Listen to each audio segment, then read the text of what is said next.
Jesse Harding pressed his forehead against the dying mare's neck, his daughter's silent tears falling onto the straw beside him. 3 horses dead in 2 weeks. The cavalry contract, their last hope, would be gone by morning. "God, if you're still listening," he whispered into Willow's labored breathing. "I got nothing left to bargain with." The mare shuddered. His 6-year-old Ella, who hadn't spoken since her mama died, reached for his hand. Outside, through the November snow, a stagecoach door slammed. Footsteps crunched toward the barn. A woman's voice, steady and sure, cut through the darkness. "That mare has strangles. I can save her, if you'll let me." Before we begin, if you believe in second chances and the power of quiet strength, subscribe to this channel. Stay until the end to see how one woman's knowledge changed everything. And comment below with your city. I want to see how far this story travels. Now let me tell you about the night everything changed at the Harding Ranch. The barn lantern flickered as Jesse Harding straightened his hand instinctively, moving to shield Ella. The woman standing in the doorway was small snow clinging to her dark wool coat, her breath forming clouds in the frozen air. She held a worn leather medical bag in one hand and a traveling case in the other. "Who are you?" Jesse's voice came out harder than he intended. "Catherine Brennan, from the Chicago Matrimonial Agency." She didn't look away from the mare. "But right now that doesn't matter. How long has she been symptomatic?" Jesse blinked. Symptomatic. Fever. Nasal discharge. Swollen lymph nodes under the jaw. Catherine set down her cases and moved toward Willow without waiting for permission. 4 days. 5. 6. Jesse admitted, stepping between her and the horse. "Miss Brennan, I don't know what the agency told you, but they told me you needed a wife. You wrote that you had a ranch in Montana, that you were a widower with a young daughter, and that you were tired of facing the frontier alone." Catherine's gray eyes finally met his. "What they didn't tell me was that your horses were dying, but I can hear it in that mare's breathing from across the yard." Ella tugged Jesse's sleeve, her dark eyes wide and questioning. She pointed at Catherine, then at Willow, then made a pleading gesture with both hands. "Your daughter wants me to help," Catherine said softly. "Will you let me try?" Jesse looked down at Ella, at the first real expression he'd seen on her face in months. Something desperate and hopeful all at once. "You got veterinary training?" he asked. "My father was a veterinarian in Chicago. I worked alongside him from the time I could read until the day he died." Catherine knelt beside Willow, her hands already moving with practiced confidence. "This is strangles. Highly contagious bacterial infection. If we don't isolate the sick horses and treat them properly, you'll lose the entire herd within 3 weeks." Jesse's stomach dropped. "The entire herd? Have other horses shown symptoms? 2 died last week. Another 3 are coughing in the far stalls." Catherine closed her eyes briefly.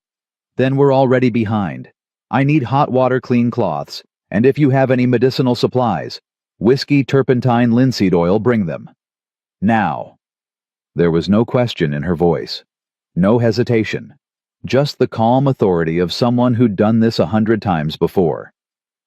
Jesse found himself moving before he'd consciously decided to obey. "Ella, go wake Mrs. Chen. Tell her we need hot water. Quick now." Ella darted out of the barn, the first purposeful movement she'd made in days. "Mrs. Chen?" Catherine asked, opening her medical bag. "Chinese widow. Lives in the bunkhouse, helps with cooking and mending." Jesse grabbed a stack of clean stable cloths from the shelf. "Been with us since my wife since 2 years ago." Catherine's hands paused for just a moment. "I'm sorry for your loss." "Don't need your sympathy. Need to know if you can actually do what you claim." "Fair enough." She pulled out a small brown journal, its pages worn soft with use. "This was my father's field book. Every case he treated in 30 years. Strangles is on page 47. I've seen it kill entire racing stables in Kentucky, and I've seen it cured with nothing but patience and proper drainage." Jesse watched as she flipped through the journal, her fingers finding the page without looking. The handwriting was tight and precise, accompanied by detailed anatomical drawings. "Your father taught you all this. He didn't have sons, Catherine's voice carried no bitterness, just fact. So he taught his daughter instead. The Chicago Veterinary College wouldn't admit me because of my gender, but I learned more at my father's side than most of their graduates ever will. Mrs. Chen appeared in the doorway, Ella close behind her, both carrying steaming buckets. "Mr. Jesse, what is happening?" The older woman's eyes went from the dying mare to the stranger kneeling beside it. "This is Miss Brennan. She's—" Jesse faltered. "She says she can help." Catherine looked up at Mrs. Chen and spoke in perfect Mandarin. Jesse caught only a few words, but Mrs. Chen's face transformed from suspicion to surprise to cautious respect. "She knows the old medicine ways," Mrs. Chen said in English, setting down the bucket. "Her father learned from Chinese horse doctors in San Francisco." "Is that true?" Jesse asked. Catherine was already soaking cloths in the hot water. "My father believed healing knowledge belonged to whoever could use it best. He learned from everyone willing to teach Chinese herbalists Lakota medicine, men Irish farriers.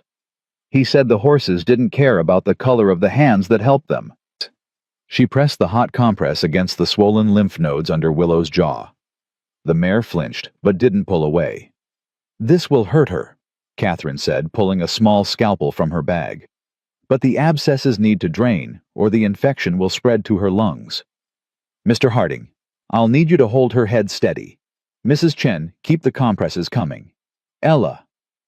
She looked at the little girl. "Can you talk to Willow? Keep her calm?" Ella's eyes went wide. She shook her head frantically. "That's all right," Catherine said gently. "You don't have to use words. Horses understand touch better anyway. Just put your hand here on her neck and let her feel that someone loves her. Can you do that?" Ella hesitated, then slowly reached out. Her small hand rested against Willow's neck, and something in the mare's labored breathing seemed to ease. "Perfect," Catherine whispered. "Now, Mr. Harding, hold very still." What happened next took less than 3 minutes but felt like an hour. Catherine's hands moved with surgical precision, lancing the abscesses, draining the infection, cleaning the wounds, with a solution that smelled of carbolic acid and something herbal Jesse couldn't identify. Willow thrashed once, but Jesse held firm, and Ella's hand never left the mare's neck. When it was done, Catherine sat back on her heels, blood and pus staining her sleeves. "She'll need this treatment twice daily for a week," she said, binding the wounds with clean cloth. "And she stays isolated from the other horses. I'll need to examine every animal in your barn tonight. The ones showing symptoms get the same treatment. The ones that aren't sick yet get moved to a separate paddock immediately." Jesse stared at her. "Tonight, Miss Brennan, it's past midnight, and you just got off a stagecoach. You must be—" "I'm fine." Catherine stood, wiping her hands on a cloth. "Disease doesn't wait for convenience, Mr. Harding. If we don't move fast, you'll lose horses that could have been saved. Now, how many animals are we talking about?" 23 horses total, 5 showing symptoms, 18 still healthy." "Then we have work to do." Catherine picked up her bag. "Mrs. Chen, I'll need more hot water, and if you have any Yunnan Baiyao powder that would help with the wound healing." Mrs. Chen's eyebrows rose. "You know Yunnan Baiyao. My father swore by it. Said it was the best coagulant he'd ever used." A slow smile crossed Mrs. Chen's face. "I have some. I will bring it." As Mrs. Chen left, Jesse found his voice. "Miss Brennan, I appreciate what you just did, but we need to talk about why you're here. About the arrangement." Catherine was already moving toward the next stall. "Mr. Harding, I traveled 1,800 miles to get here. I'm not going anywhere tonight. We can discuss arrangements after we save your horses, unless you'd rather I leave and let them die." "That's not what I—" "Then show me the sick ones." For the next 4 hours, Jesse Harding watched Catherine Brennan work with a focus and skill that left him speechless. She examined each horse with thorough care, her hands moving over their bodies with practiced efficiency, her journal never far from reach. She spoke to each animal in soft, reassuring tones, explaining what she was doing, as if they could understand. 2 more horses had early-stage strangles. Catherine treated them immediately, showing Jessie and Mrs. Chen exactly how to prepare the compresses, how to lance the abscesses when they came to a head, how to prevent the infection from spreading to the respiratory system. The key is drainage, she explained, binding another wound. The bacteria produces pus-filled abscesses. If they rupture internally, the horse drowns in its own infection. But if we drain them externally and keep the wounds clean, most horses survive. Most? Jessie asked. Strangles has a 20% mortality rate even with treatment. Without it, she met his eyes. 80%. You've already lost 2 horses, Mr. Harding. How many more can you afford to lose? Jessie thought of the cavalry contract of the payment that was supposed to arrive in 3 weeks for 20 healthy horses. Thought of the banknote coming due in January of Ella's future, of everything that depended on this herd surviving. None, he said quietly. I can't afford to lose a single one. Then you won't. Catherine's voice carried absolute certainty. Not if we do this right. By the time the first gray light touched the Montana sky, every sick horse had been treated, and every healthy horse had been moved to a separate paddock a quarter mile from the barn. Catherine had shown Jessie how to mix the herbal poultices, how to recognize the early signs of infection, how to keep detailed records of each animal's condition. She worked without complaint, without rest, her focus never wavering, even as exhaustion began to show in the lines around her eyes. Finally, as the sun broke over the eastern mountains, Jessie said, Miss Brennan, you need to stop. You've been working for 5 hours straight. Catherine was cleaning her instruments, her movements methodical, despite her obvious fatigue. Almost done. You're swaying on your feet. I'm fine. You're not. Jessie took the scalpel from her hand before she could protest. Mrs. Chen's making breakfast. You're going to eat, and then you're going to sleep. That's not a request. Catherine looked up at him, and for the first time since she'd arrived, he saw vulnerability in her face. The determined mask slipped, revealing the exhaustion and uncertainty beneath. I don't have anywhere to sleep, she said quietly. I didn't think when I came here, I didn't think past getting here. I just knew I had to leave Chicago, and your letter seemed like... She stopped, pressing her lips together.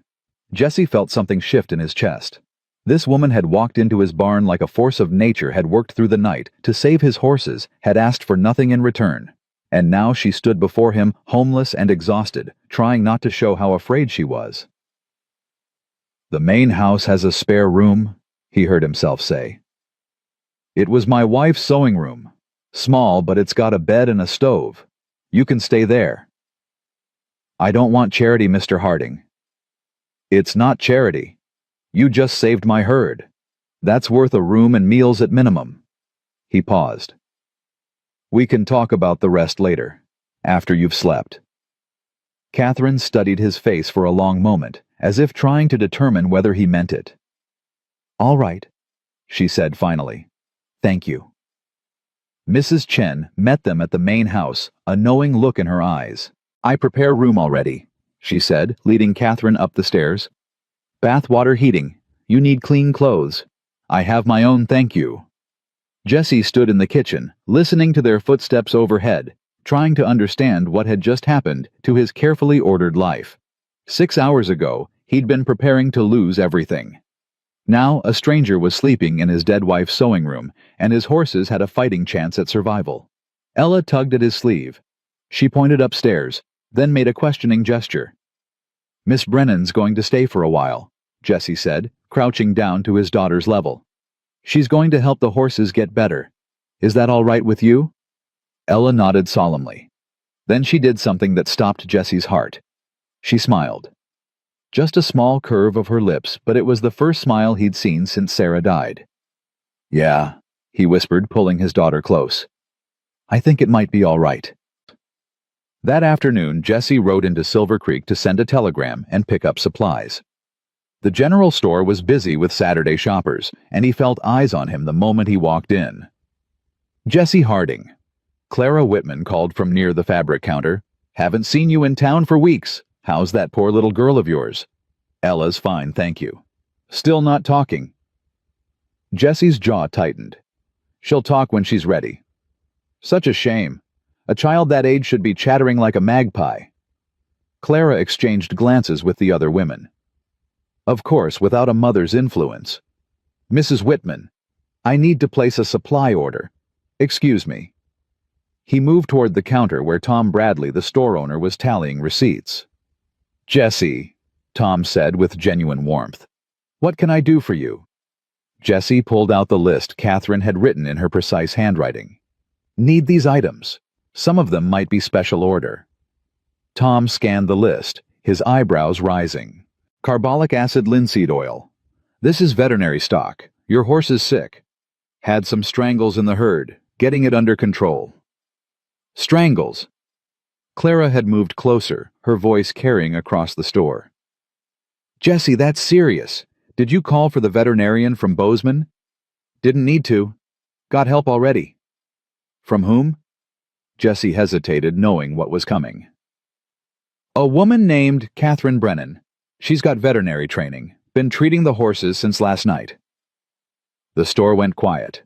Clara's expression shifted from concern to something harder. A woman veterinarian. She said the words like they contradicted each other. Jessie, that's where did you find this person? She came through the matrimonial agency. The silence deepened. Then Clara laughed a sharp, disbelieving sound. You ordered a mail-order bride who claims to be a veterinarian, Jessie dear. That's the oldest con in the West. These women will say anything to find a husband. She's probably never been near a sick horse in her life. She saved my mare last night. Lanced abscesses, treated infection, knew exactly what she was doing. Or got lucky. Clara's voice turned pitying. Jessie, I know you're desperate for help with Ella, but bringing a strange woman into your home based on lies, that poor child has been through enough without... Mrs. Whitman. Jessie's voice went cold. I appreciate your concern, but Miss Brennan's qualifications aren't your business. Tom, how soon can you get these supplies? Tom cleared his throat. Day after tomorrow for most of it. The carbolic acid might take a week. I'll take what you can get now, and the rest when it comes in. As Jessie paid, he felt the weight of judgment from every corner of the store. By nightfall, everyone in Silver Creek would know that desperate Jessie Harding had brought home a mail-order bride who claimed to be a horse doctor. They'd be laughing about it over dinner, shaking their heads at his foolishness. Let them, Jessie thought grimly. Catherine Brennan had done more in one night than all their sympathy and advice had accomplished in 2 years. When he returned to the ranch, he found Catherine in the isolation paddock checking on the sick horses. She'd changed into a simple brown work dress, her hair pulled back in a practical braid. She moved from horse to horse with quiet efficiency, making notes in her father's journal.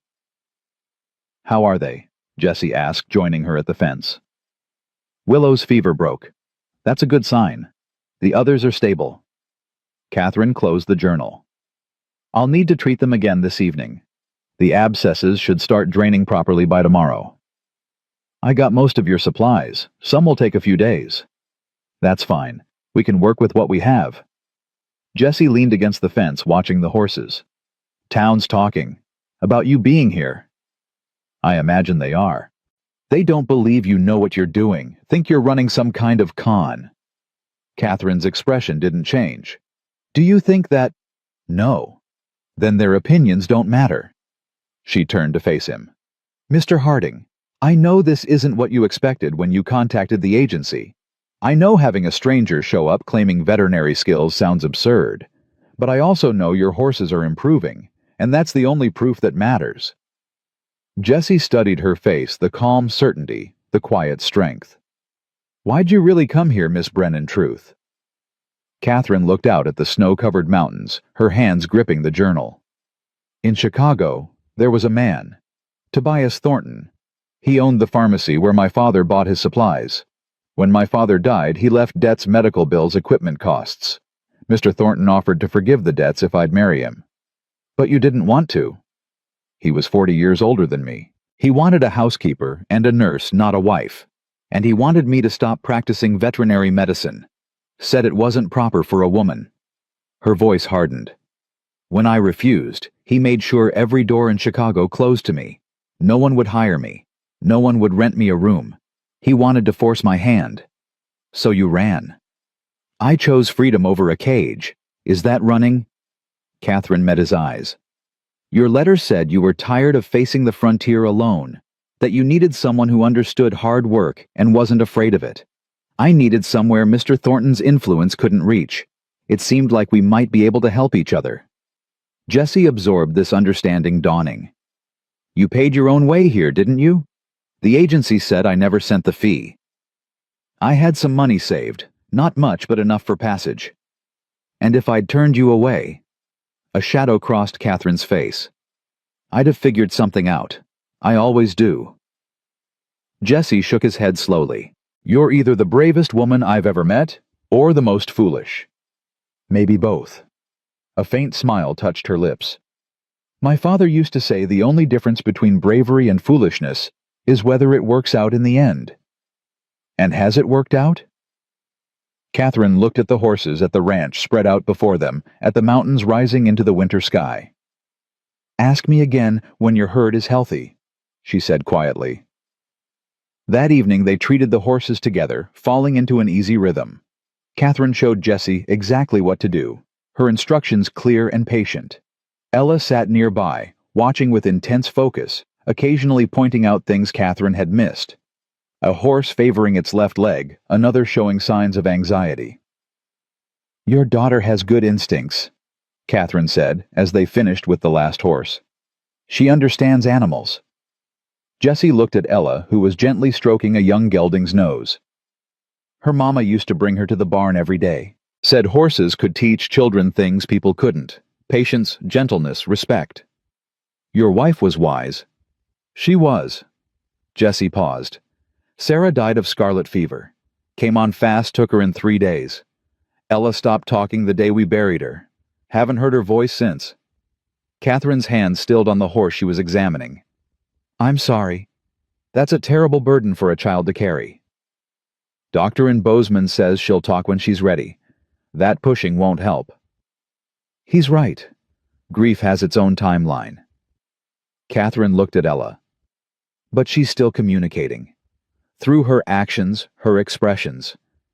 She's not silent, she's just using a different language. Jesse felt something tight in his chest loosen slightly.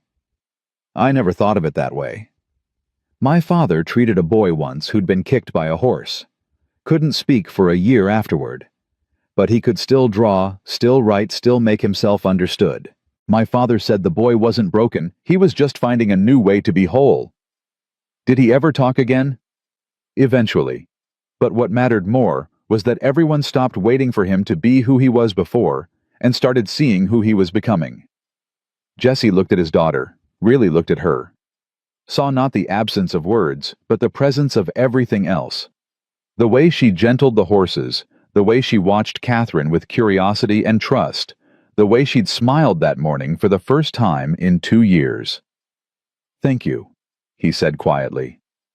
Catherine glanced at him surprised. For what? For seeing her. Really seeing her. Something soft crossed Catherine's face. She's easy to see, Mr. Harding. She's extraordinary. They walked back to the house as the sun set, painting the snow in shades of gold and pink. Mrs. Chen had dinner waiting venison stew and fresh bread. They ate together at the kitchen table, Ella between Jesse and Catherine, the silence comfortable rather than strained. After dinner, Catherine excused herself to her room, and Jesse found himself at loose ends. He usually spent evenings reading to Ella from the Bible or from Sarah's collection of poetry books, but tonight felt different, changed. Ella tugged his sleeve and pointed upstairs. You want to see if Miss Brennan needs anything? Ella nodded firmly. Jesse climbed the stairs, Ella close behind. He knocked softly on the sewing room door. Come in. Catherine sat by the window. Her father's journal open in her lap, a single candle providing light. She'd let her hair down, and it fell in dark waves past her shoulders. Ella wanted to check on you, Jesse said. Ella slipped past him and went straight to Catherine, holding out a piece of paper. It was a drawing rough but recognizable. A woman with dark hair kneeling beside a horse, a little girl watching. Catherine's eyes filled with tears. Ella, this is beautiful. Is this from today? Ella nodded, then pointed at Catherine, then at the horses, then pressed both hands over her heart. She's saying thank you. Jesse translated his own throat tight. For helping Willow. Catherine knelt down to Ella's level. You're welcome, sweetheart, but you helped too. Willow knew you were there, and that mattered. Ella smiled that same small, precious smile from the morning, and then did something that made Jesse's breath catch. She hugged Catherine quick and fierce before darting back to her father's side. Catherine stood slowly wiping her eyes. I'm sorry, I didn't mean to. Don't apologize, Jesse said roughly. She hasn't hugged anyone except me since Sarah died. You're doing something right, Miss Brennan. They stood there, the three of them in the small room that smelled of cedar and old fabric, and Jesse felt the first stirrings of something he hadn't allowed himself to feel in 2 years. Hope. Not the desperate clawing hope of a drowning man, but the quiet, steady hope of someone who sees a path forward through the darkness. We should let you rest, he said finally. Mr. Harding. Catherine's voice stopped him at the door. I know we haven't discussed the terms of my staying here, the arrangement. But I want you to know I don't expect anything beyond room and board while I'm helping with the horses. You don't owe me anything. Jesse turned back. You walked through a snowstorm to get here, then worked through the night to save my livelihood. I'd say I owe you considerably more than room and board. I didn't do it for payment. I did it because those horses needed help, and I could provide it. I know. That's what makes it worth paying for. Jesse paused. Get some rest, Miss Brennan. Tomorrow we'll talk about making this arrangement official, if you're willing. Catherine's eyes widened slightly. You mean... I mean you came here to be my wife, and I contacted the agency looking for one. Seems foolish to pretend otherwise when we're both here for the same reason. But you don't know me. I know you're skilled, honest, and brave. I know my daughter trusts you, and my horses are healing because of you. I know you need a place where Thornton can't reach you, and I need help I can depend on. He met her eyes steadily. Seems like we both know enough to make an informed decision. Catherine stood very still, the candlelight casting shadows across her face. This isn't a love match, Mr. Harding. No, but it's honest. That counts for something. It counts for a great deal, she said softly. All right, we'll talk tomorrow, after the morning treatments. Jesse nodded and ushered Ella out, closing the door behind them. As he tucked his daughter into bed, Ella looked up at him with questions in her eyes. She pointed at her own hand, then made a ring gesture. You asking if Miss Brennan's going to stay? Become part of our family? Ella nodded. Maybe, sweetheart. If she wants to. If we can make it work. Would you like that? Ella's answer was to burrow into his arms and hold on tight, her way of saying yes to the possibility of not being alone anymore. Jesse held his daughter and stared out at the snow falling soft against the window. Somewhere in the barn, horses that had been dying were fighting their way back to health. Somewhere down the hall, a woman who'd fled one kind of prison sat writing in her dead father's journal, building a new life. One careful note at a time. And somewhere in Jesse's chest, something long frozen began very slowly to thaw. He didn't know if it was love, didn't know if it ever would be, but it was something, and after 2 years of nothing, something felt like everything.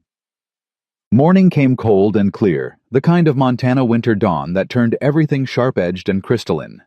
Jesse was already in the barn when Catherine arrived, her medical bag in one hand and her father's journal in the other. She'd braided her hair tight against her head, all business, but there were shadows under her eyes that said she hadn't slept much. You're up early, Jesse said, looking up from mucking out the isolation stalls. So are you. Catherine set down her bag and moved immediately to Willow's stall. The mare raised her head ears forward, and Catherine's face transformed. Oh, look at you. Your eyes are clear. Jesse came to stand beside her. Willow did look better. The frantic, pain-glazed look was gone, replaced by something closer to normal horse curiosity. The swelling under her jaw had reduced noticeably overnight. The drainage worked, Catherine murmured, running expert hands over the mare's lymph nodes. The infection's retreating. See here, the tissue's cooler to the touch, less inflamed. Another 3 days of treatment and she'll be out of danger entirely. 3 days seems fast for something that was killing her yesterday. Strangles responds quickly to proper treatment. The key is catching it before it moves to the lungs. Catherine was already preparing fresh compresses. The horses that died had they shown respiratory symptoms, pneumonia. Jesse thought back, his chest tightening. Yeah, couldn't breathe right toward the end. I thought it was just part of the sickness. It was, the worst part. Catherine's voice was gentle but firm. That's why we can't let up now. Every treatment matters. Every day we're aggressive with this, we save lives. They worked in silence for a while, the rhythm already familiar. Catherine handled the medical aspects while Jesse managed the physical labor, holding horses steady, heating water, cleaning stalls. It was partnership without negotiation, each of them falling into the role that fit. Ella appeared in the barn doorway just as they finished with the third horse. She wore her mother's old coat too big on her small frame and carried a basket that smelled like fresh biscuits. Mrs. Chen sent breakfast, Catherine said, smiling. Thank you, sweetheart. Ella set the basket on a hay bale and immediately went to Willow's stall. She pressed her face against the bars and the mare came over to nuzzle her hand. She knows you helped her, Jesse said quietly. Horses remember kindness. Ella looked at her father, then at Catherine, and something passed between them, some wordless understanding that made the child's face glow. Catherine pulled out a biscuit and handed it to Ella. These need butter. Think you can run back and get some? Ella nodded and scampered off, her footsteps fading across the frozen ground. You sent her away on purpose, Jesse observed. I did. Catherine turned to face him fully. Last night you said we'd talk about making this arrangement official. I wanted to do that without an audience. Jesse set down the pitchfork he'd been holding. Fair enough. What do you want to know? What you expect? From a wife? The directness caught him off guard. Most women he knew would have danced around the subject, but Catherine just stood there, waiting for an honest answer. I expect honesty, Jesse said after a moment. I expect you to pull your weight on this ranch, which you're already doing. I expect you to treat Ella with kindness, which you've shown. Beyond that, he shrugged. I'm not looking for romance, Miss Brennan. I had that with Sarah. It was good, and it's gone.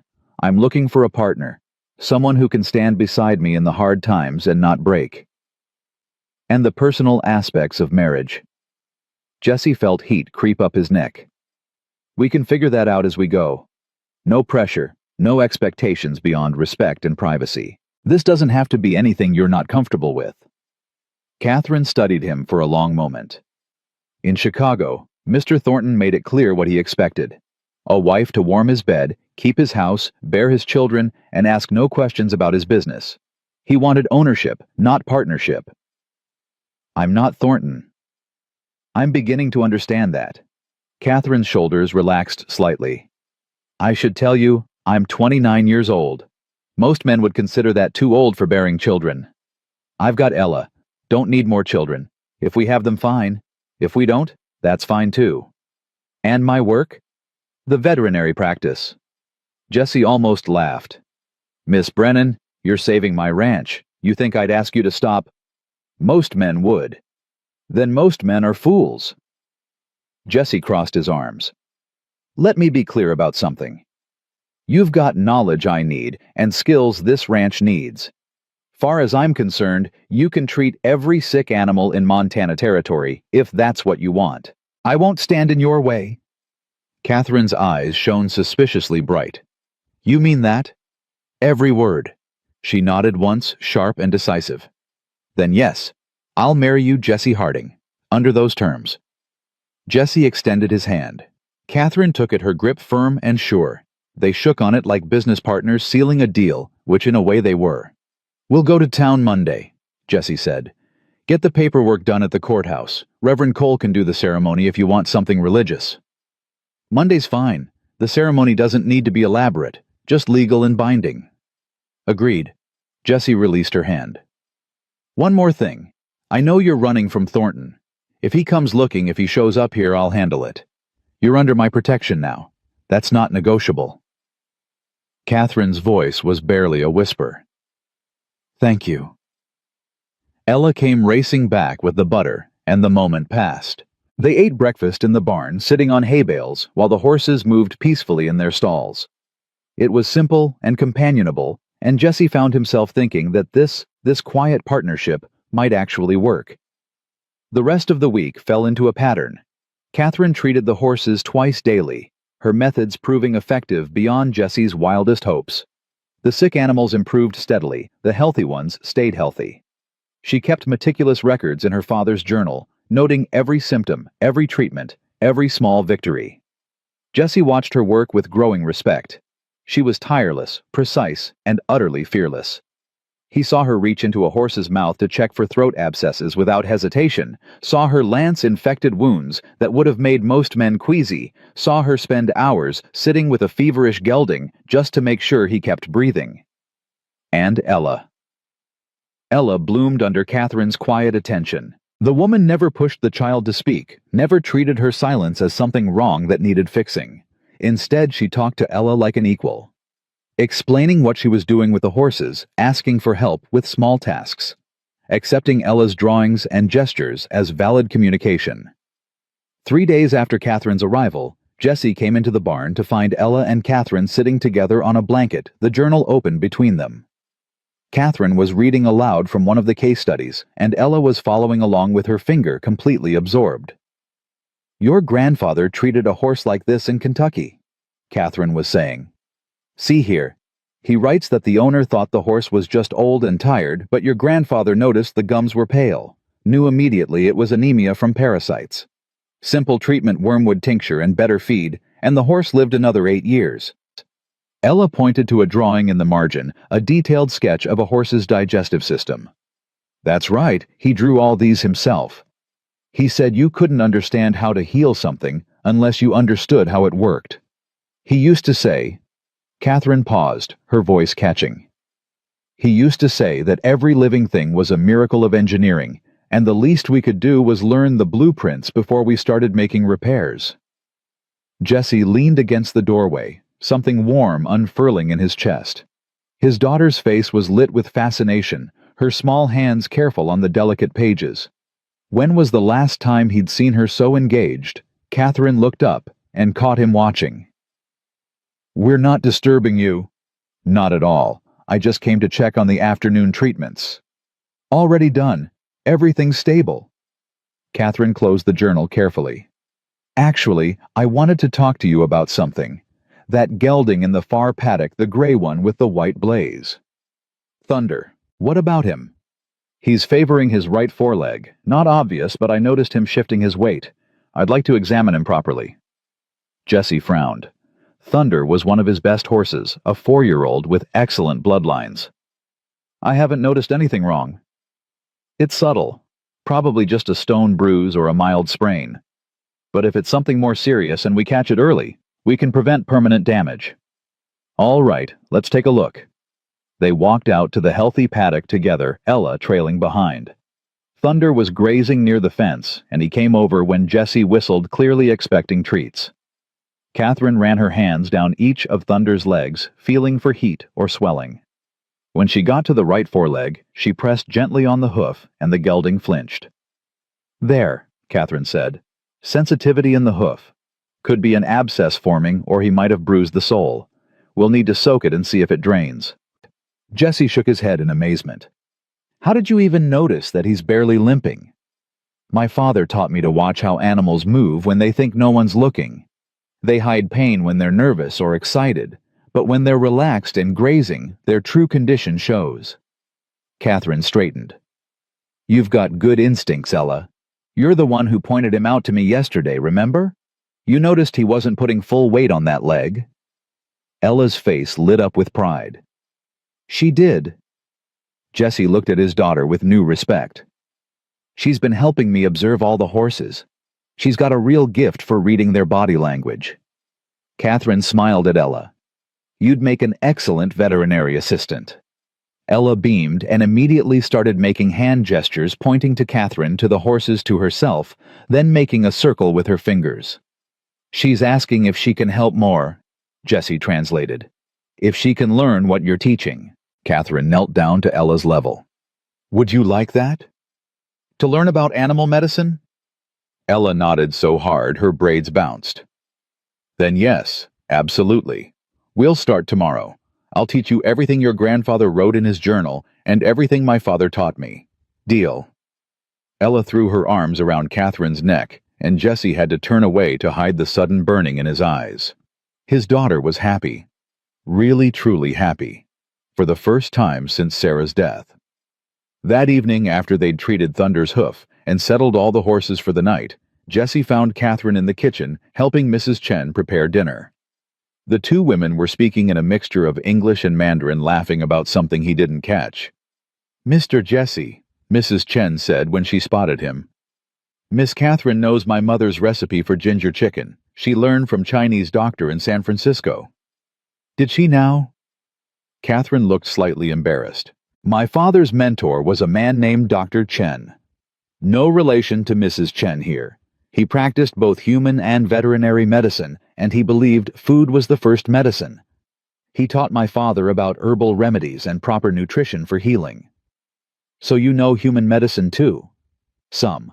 Enough to treat basic injuries and illnesses. My father wanted me to have options if the veterinary work didn't pan out." Catherine stirred something that smelled incredible. "Though treating people is harder than treating animals. Animals don't argue with you or ignore your advice."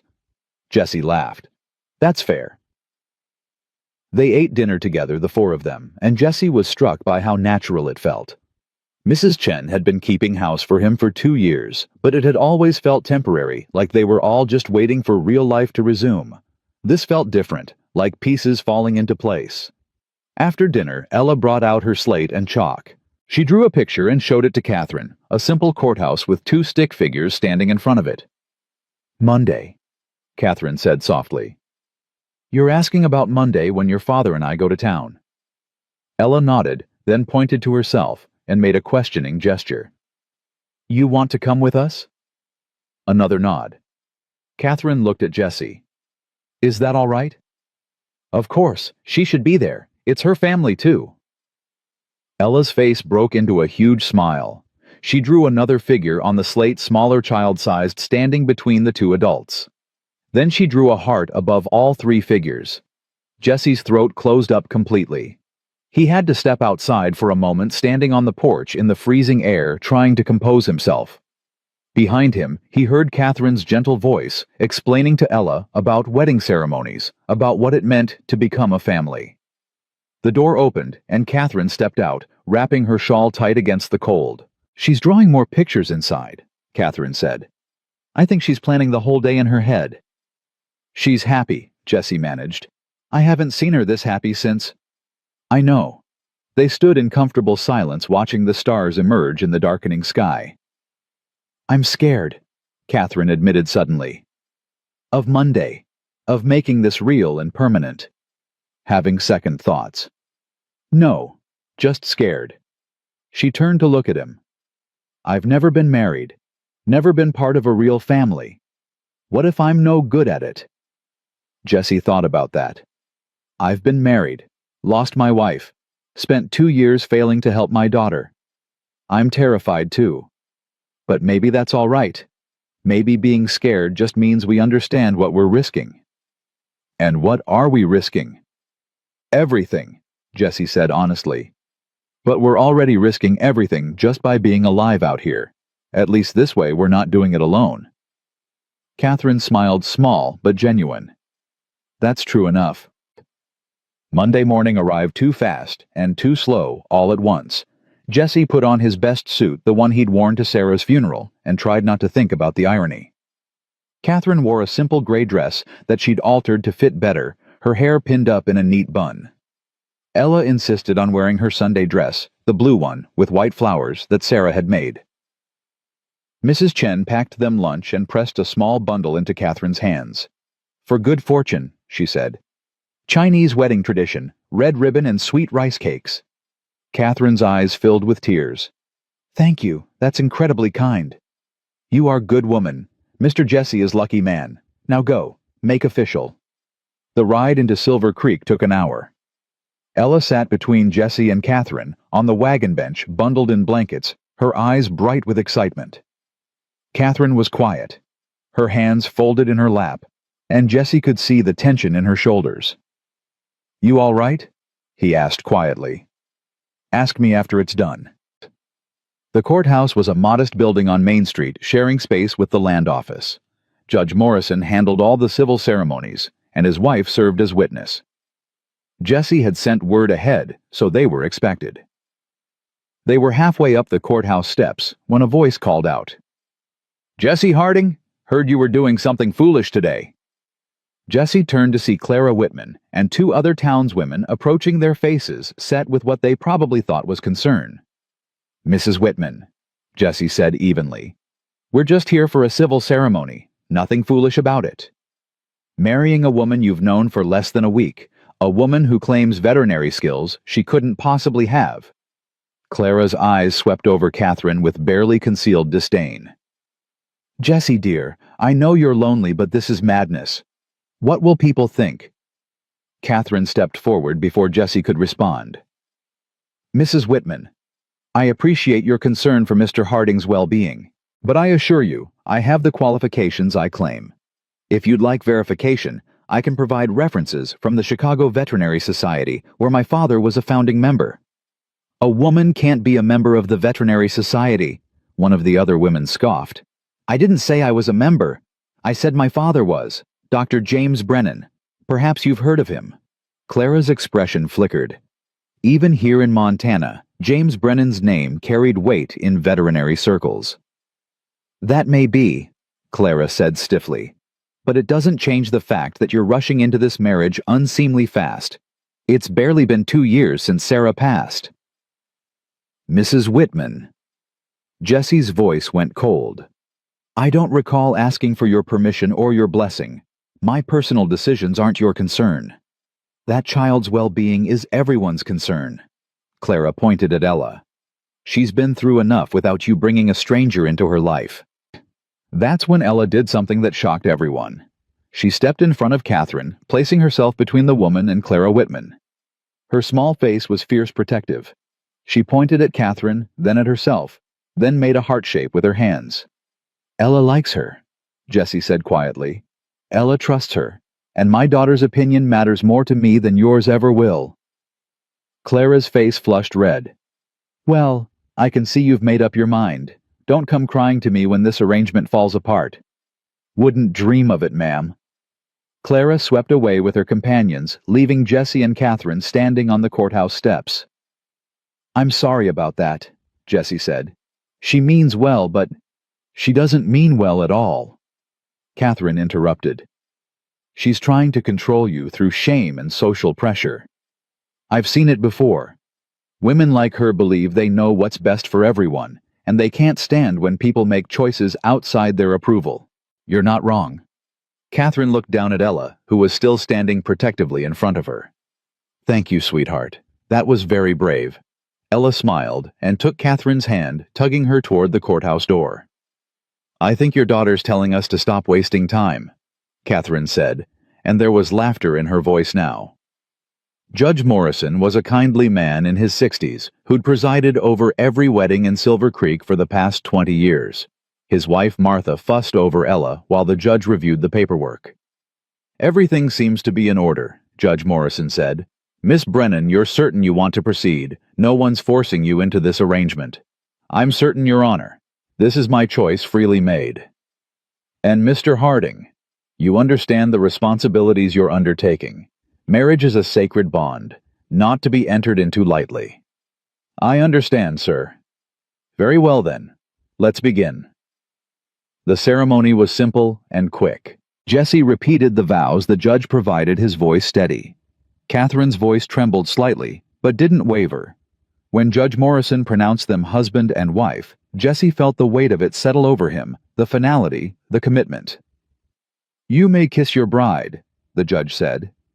Jesse looked at Catherine, saw the uncertainty in her eyes, and made a decision. He leaned in and kissed her forehead gently, respectfully. Not a passionate kiss, but a promise. "I'll protect you. I'll honor you. I'll give you space to become whatever you need to be." Catherine's eyes closed briefly, and when she opened them, they were bright with unshed tears. "Thank you," she whispered. Ella tugged on Jesse's sleeve. She was holding up a drawing she must have made while they were saying vows, the three of them standing together under a big heart. At the bottom, she'd written in careful letters, "Family." Martha Morrison made a soft sound. Oh, that precious child. They signed the papers, received their marriage certificate, and walked out of the courthouse as husband and wife. The sun was bright on the snow, almost blinding. "Well," Catherine said, "that's done." "That's done," Jesse agreed. They were loading the wagon when Reverend Cole appeared slightly out of breath from running. "Jesse, Catherine, wait. I heard you were here." He smiled warmly. "Congratulations on your marriage. I'm sorry I couldn't perform the ceremony, but I'd be honored if you'd let me offer a blessing." "That's kind of you, Reverend," Jesse said. Reverend Cole placed one hand on Jesse's shoulder and one on Catherine's. "Lord, bless this union formed in practicality, but filled with potential. Bless this man who has known loss and is brave enough to try again. Bless this woman who crossed a continent seeking freedom and found purpose. And bless this child who binds them together with her innocent faith. May this family find strength in each other and grace in their journey. Amen." "Amen," Catherine whispered. As they drove out of town, Jesse noticed people watching from windows and doorways. Some faces were disapproving, but others, Tom Bradley from the general store, the blacksmith, a few of the ranchers nodded respectfully or raised their hands in greeting. "Not everyone thinks we're crazy," Jesse observed. "Just the loudest ones." Catherine adjusted her bonnet. "But their opinions will change when they see the results. Judge people by their actions, my father always said, and eventually the truth becomes undeniable." They were halfway home when Ella suddenly sat up straight and pointed. In the distance, smoke was rising from the direction of the Whitman ranch. "That's too much smoke for a chimney fire," Jesse said, snapping the reins. "Something's wrong." They arrived to find Clara Whitman's barn engulfed in flames. Her husband and their two ranch hands were trying to get the animals out, but the smoke was too thick, the fire too hot. "My milk cow's still in there." Clara was sobbing. "And the calf. They're trapped in the back stall." Jesse jumped down from the wagon. "Where exactly?" "Northwest corner, but you can't go in there. The roof's about to collapse." Catherine was already moving, grabbing her medical bag from the wagon. "Jesse, if you get them out, I can treat smoke inhalation, but you have to move fast." Jesse didn't think, just acted. He soaked his coat in the water trough, wrapped it around his head, and ran into the burning barn. The heat was incredible, the smoke choking. He could hear the cow bellowing in terror. The northwest stall. He found it by memory more than sight, his eyes streaming tears from the smoke. The cow was frantic, the calf pressed against her side. Jesse grabbed a rope, looped it around the cow's neck, and pulled. She didn't want to move. Terrified animals never do. But Jesse had worked with cattle his whole life, and he knew how to be more stubborn than they were. "Come on, Mama," he said through gritted teeth. "Your baby needs you to be brave." Maybe she understood something in his voice, or maybe sheer terror finally overcame paralysis. The cow stumbled forward, the calf following. Jesse led them through the smoke, through the terrible heat, following the diminishing light toward the door. They burst out into the cold air just as part of the roof collapsed behind them. Jesse's lungs were burning, his eyes streaming, but they were alive. Catherine was there immediately, examining the cow and calf with rapid efficiency. "Smoke inhalation, but they're breathing. Get them away from the barn into clean air. Someone bring blankets."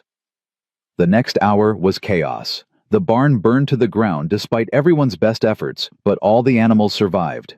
Catherine treated each one for smoke exposure, her hands steady, her voice calm. She showed Clara Whitman how to monitor the cow's breathing, how to recognize if pneumonia started developing, what symptoms to watch for. When it was finally over, when the fire had burned itself out and the animals were stable, Clara Whitman approached Catherine with tears streaming down her face. "You saved her," Clara said. "My Bessie. She's been with us for 10 years. I couldn't bear to lose her." "The smoke inhalation was moderate," Catherine said gently. "She'll need watching for the next few days, but she should recover fully." Clara looked at Catherine for a long moment. Then she did something Jessie never expected. She took Catherine's hands in her own. "I was wrong about you," Clara said quietly. "Wrong and cruel, and I'm sorry. You're exactly what Jessie Harding needs, what this community needs." Catherine's voice was kind. "You were protecting someone you care about. There's no shame in that. There's shame in being blind and stubborn when the truth is right in front of you." Clara squeezed Catherine's hands. "Welcome to Silver Creek, Mrs. Harding. Truly." On the ride home, as the sun set behind the mountains, Jessie glanced at his new wife. She was exhausted, covered in soot and smoke, her dress ruined. But there was satisfaction in her face, purpose. "Quite a wedding day," he said. Catherine laughed, and the sound was free and genuine. "Well, we'll certainly remember it." Ella was asleep between them, her head resting on Catherine's shoulder. Catherine had one arm around the child, holding her secure. "Thank you," Catherine said softly, "for going into that barn, for risking yourself to save Clara's animals even after how she treated us." "It's what you do," Jessie said simply. "When someone needs help, you help. Doesn't matter if they were kind to you or not. That's a good philosophy. Learned it from my wife." Jessie paused. "My first wife, I mean. Sarah always said kindness wasn't something you earned, it was something you gave freely. Took me a while to understand what she meant. I think I would have liked Sarah. I think she would have liked you too." Jessie meant it. Sarah had been practical and kind, strong and gentle. She would have recognized those same qualities in Catherine and approved. They pulled up to the ranch just as full dark settled. Mrs. Chen met them at the door, took one look at their soot-covered faces, and immediately started heating water for baths. "You two smell like burned barn," she announced. "Miss Ella already asleep." "Out cold," Catherine confirmed, carrying the child inside. "I'll get her cleaned up and into bed." Jessie watched Catherine carry his daughter upstairs, watched the gentle way she handled Ella's sleeping form, and felt that warmth in his chest expand. This was his family now. Imperfect, improvised, built from necessity and luck, but family nonetheless. Later, after they'd both bathed and changed, Jessie found Catherine in the kitchen drinking tea. Her hair was down, still damp, and she'd changed into a simple nightgown with a robe over it. "Can't sleep?" he asked. "Too much excitement for one day." Catherine smiled. "We got married, saved a barn full of animals, and won over the town's biggest skeptic. That's a lot to process." Jessie poured himself tea and sat across from her. "Clara will spread the word. By tomorrow, everyone will know what you did, how you helped." "I didn't do it for reputation." "I know, but reputation matters in a small town. People will trust you now. Trust us." Catherine wrapped her hands around her teacup. "Jessie, I want to say something. About today, about all of this. I came here expecting a business arrangement. A marriage of convenience that would give me safety and you some help with the ranch. But what I've found," her voice caught, "you've given me more than safety. You've given me purpose again, respected my skills instead of trying to suppress them. And Ella, she's brought something back to life in me that I thought Thornton had killed." Jessie didn't know what to say to that, so he just reached across the table and covered her hand with his. "This is going to work," he said. "Our arrangement. Our marriage. It's going to work because we both need it to, and we're both willing to fight for it." Catherine's fingers curled around his. "I believe you." They sat there in the quiet kitchen, hands clasped, while outside the Montana wind sang through the pine trees and the stars wheeled overhead in their ancient patterns. And somewhere in the barn, healthy horses slept peacefully, their breathing steady and strong. It wasn't a love story, not yet. But it was something real, something solid, something worth building on. And for both Jesse and Catherine, that was more than enough. The week after the wedding brought a cold snap that froze the water trough solid and turned the morning air sharp enough to cut. Catherine was in the barn before dawn, each day breaking ice and checking the horses with a diligence that never wavered. Jesse found himself watching her more than he meant to, noticing the capable way she moved, the gentleness in her hands, the quiet confidence that radiated from her like warmth from a fire. The strangles outbreak was contained. All 5 sick horses had recovered fully, their breathing clear, their appetites returned. The cavalry inspector was due in 2 weeks, and for the first time in months, Jesse felt confident they'd pass inspection. Thunder's hoof looks completely healed, Catherine said one morning, running her hand down the gelding's leg. No heat, no sensitivity. Whatever bruise he had is gone. Thanks to your poultices, Jesse said. Thanks to Ella noticing the problem before it got serious. Catherine straightened, brushing hay from her skirt. She's got incredible instincts. Yesterday she pointed out that the bay mare in the west paddock was moving stiffly. I checked, and sure enough, mild arthritis in her hock joint. Nothing serious but worth monitoring. She really does have a gift. She does. And she's reading her grandfather's journal every night. Mrs. Chen says Ella fell asleep with it open on her chest last night. Catherine's face softened. She wants to understand everything. How things work, why treatments help, what makes animals sick or healthy. She asks more questions without words than most people ask with them. Jesse felt that now familiar warmth in his chest. You're good for her. She's more alive than she's been since Sarah died. She's good for me, too. Catherine's voice dropped. I never thought I'd have children. Thornton made it clear he wanted me as a servant, not a mother. Being part of Ella's life, teaching her, watching her grow, it's a gift I didn't expect. They were interrupted by the sound of hoofbeats coming fast up the road. Jesse stepped out of the barn to see a rider approaching, his horse lathered despite the cold. It was Tom Bradley's son, barely 16, his face red with cold and urgency. Mr. Harding, the boy gasped. My pa sent me. There's a man in town asking questions about Mrs. Harding. A man from Chicago. Catherine appeared in the barn doorway, her face going pale. What kind of questions? About where you're staying, whether you're married, whether you've got any debts. Pa didn't like the way the man talked, said it felt threatening. Told me to ride out and warn you. Jesse's jaw clenched. What's this man's name? Thornton. Tobias Thornton. He's staying at the boarding house, told folks he's here on business. Catherine's hands were shaking. She pressed them against her skirt, trying to still them. He found me. Go back to town, Jesse told the boy. Tell your father thank you, and tell him not to give Thornton any information. Nothing about this ranch, nothing about Catherine. The boy nodded and wheeled his horse around, disappearing back down the road in a spray of snow. Jesse turned to Catherine. How did he track you here? The matrimonial agency. He must have forced them to tell him where I'd gone. Catherine's voice was brittle. He's not going to let this go, Jesse. He thinks he owns me, thinks my father's debts give him rights to my life. He's wrong. Legal or not, he's got money and influence. He can make things very difficult. Jesse stepped closer, his voice steady and sure. Catherine, listen to me. You're my wife now. Legally bound to me, not him. Whatever debts your father owed died with him. Thornton's got no claim on you. You don't know him. He doesn't care about legalities. He cares about winning, about getting what he wants. Then he's about to learn what happens when he tries to take what belongs to this ranch. Jesse's voice was steel. Go inside. Stay with Ella and Mrs. Chen. I'm riding to town. Jesse, no. If you confront him directly, it'll just make things worse. I'm not confronting him. I'm making something very clear. Jesse went to saddle his horse, his movements sharp with controlled anger. Catherine followed him, her face tight with worry.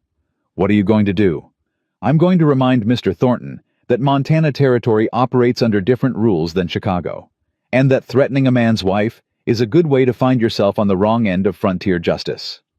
Jesse, please, violence won't solve this. Jesse paused, one hand on his saddle. I'm not planning violence. I'm planning clarity. There's a difference. He rode into Silver Creek with his rifle across his saddle, not because he planned to use it, but because a man riding alone in winter carried protection. The town was quiet, most folks inside escaping the cold. He tied his horse outside the boarding house and walked in. Mrs. Patterson, who ran the place, looked up from her knitting. "Jesse Harding. Bit cold for a social call. I'm looking for a guest, man named Tobias Thornton. Room 3 upstairs. But Jesse, that man's got a mean look about him. You be careful." Jesse climbed the narrow stairs and knocked on room 3. The door opened to reveal a man in his 50s, well-dressed with cold eyes and a smile that didn't reach them. "Mr. Harding, I presume," Thornton said smoothly. "I was hoping we'd have a chance to talk. Please come in." Jesse stayed in the doorway. "We can talk right here. Won't take long." "Very well." Thornton's smile turned calculating. "I'm here regarding Catherine Brennan. I understand she's residing at your ranch." "Catherine Harding," Jesse corrected. "My wife. We were married 6 days ago." Thornton's expression didn't change, but something flickered in his eyes. How convenient. A hasty marriage to avoid her obligations. She has no obligations to you. Her father owed me $300. Medical bills, equipment, cost, supplies purchased on credit. When he died, that debt passed to his daughter. That's not how debt works in Montana. A child doesn't inherit a parent's financial obligations. Perhaps not legally, but morally, Catherine benefited from the supplies her father bought from the medical care I provided on credit. She owes me compensation. Jesse leaned against the doorframe, his voice conversational but hard. "Let me tell you how this looks to me, Thornton. A young woman's father dies, leaving her vulnerable. A man with money and power sees an opportunity to acquire something he wants. A wife, a servant, doesn't much matter which. He uses debt as leverage, tries to force her into marriage. When she refuses and runs, he follows her 1,800 miles to continue his harassment. Does that about sum it up?" Thornton's face flushed. "I offered Catherine a respectable arrangement. Marriage security, a comfortable home. She threw it back in my face out of pride and foolishness. Or maybe she threw it back because she recognized a cage when she saw one." Jesse straightened. "Here's what you need to understand. Catherine is my wife. She's under my protection now. Whatever you think she owes you, whatever claim you think you have, it ended the moment she said her vows. You've got no authority here, no leverage, and no welcome. I could take this to a lawyer, contest the marriage on grounds that it was contracted to avoid legitimate debts. You could try, but you're in Montana territory now, not Illinois. Our judges don't look kindly on men who chase women across the country to harass them. And our community—" Jesse's voice went colder. "We take care of our own. Catherine's proven herself here. Saved lives, helped neighbors, earned respect. You're just a stranger making threats." Thornton stepped closer, his voice dropping. "You have no idea who you're dealing with, Harding. I have connections, resources. I can make your life very difficult. And you have no idea what frontier justice looks like when a community decides someone's a threat." Jesse met Thornton's eyes steadily. "I'm not threatening you. I'm just being clear. Catherine stays here. You leave. Today. And if you ever come back, if you ever try to contact her again, you'll find out exactly how inhospitable Montana can be to unwanted visitors." "Is that a threat?" "It's a promise." Jesse turned and walked down the stairs, his heart pounding but his stride steady. He heard Thornton's door slam behind him. Mrs. Patterson looked up as he reached the ground floor. "Everything all right, Jesse?" "Just fine, ma'am. Mr. Thornton will be checking out today. I'd appreciate it if you'd spread the word that he's not welcome back in Silver Creek." Mrs. Patterson's eyes gleamed with understanding. "Consider it done." Jesse rode home expecting to feel triumphant, but instead he felt unsettled. Thornton wasn't the type to give up easily. Men like that never were. They'd lost one battle, but the war might not be over. Catherine was waiting on the porch when he returned, wrapped in her shawl, her face tight with anxiety. "What happened?" "I made our position clear, told him to leave town and not come back." "And did he agree?" "He didn't have much choice." Jesse dismounted and tied his horse. I wasn't subtle about the community standing with us. Catherine's hands twisted in her shawl. He won't just leave Jesse. He's too proud, too used to getting his way. Then he'll learn a hard lesson about frontier life. They went inside where Mrs. Chen had hot coffee waiting. Ella was at the kitchen table drawing in her slate, but she looked up when they entered, her eyes worried. "Everything's fine, sweetheart," Catherine said, sitting beside the child. "Just some old business from Chicago that your papa's handling." Ella pointed at Catherine, then made a gesture like pushing something away. "Yes, pushing bad things away. Your papa's very good at that."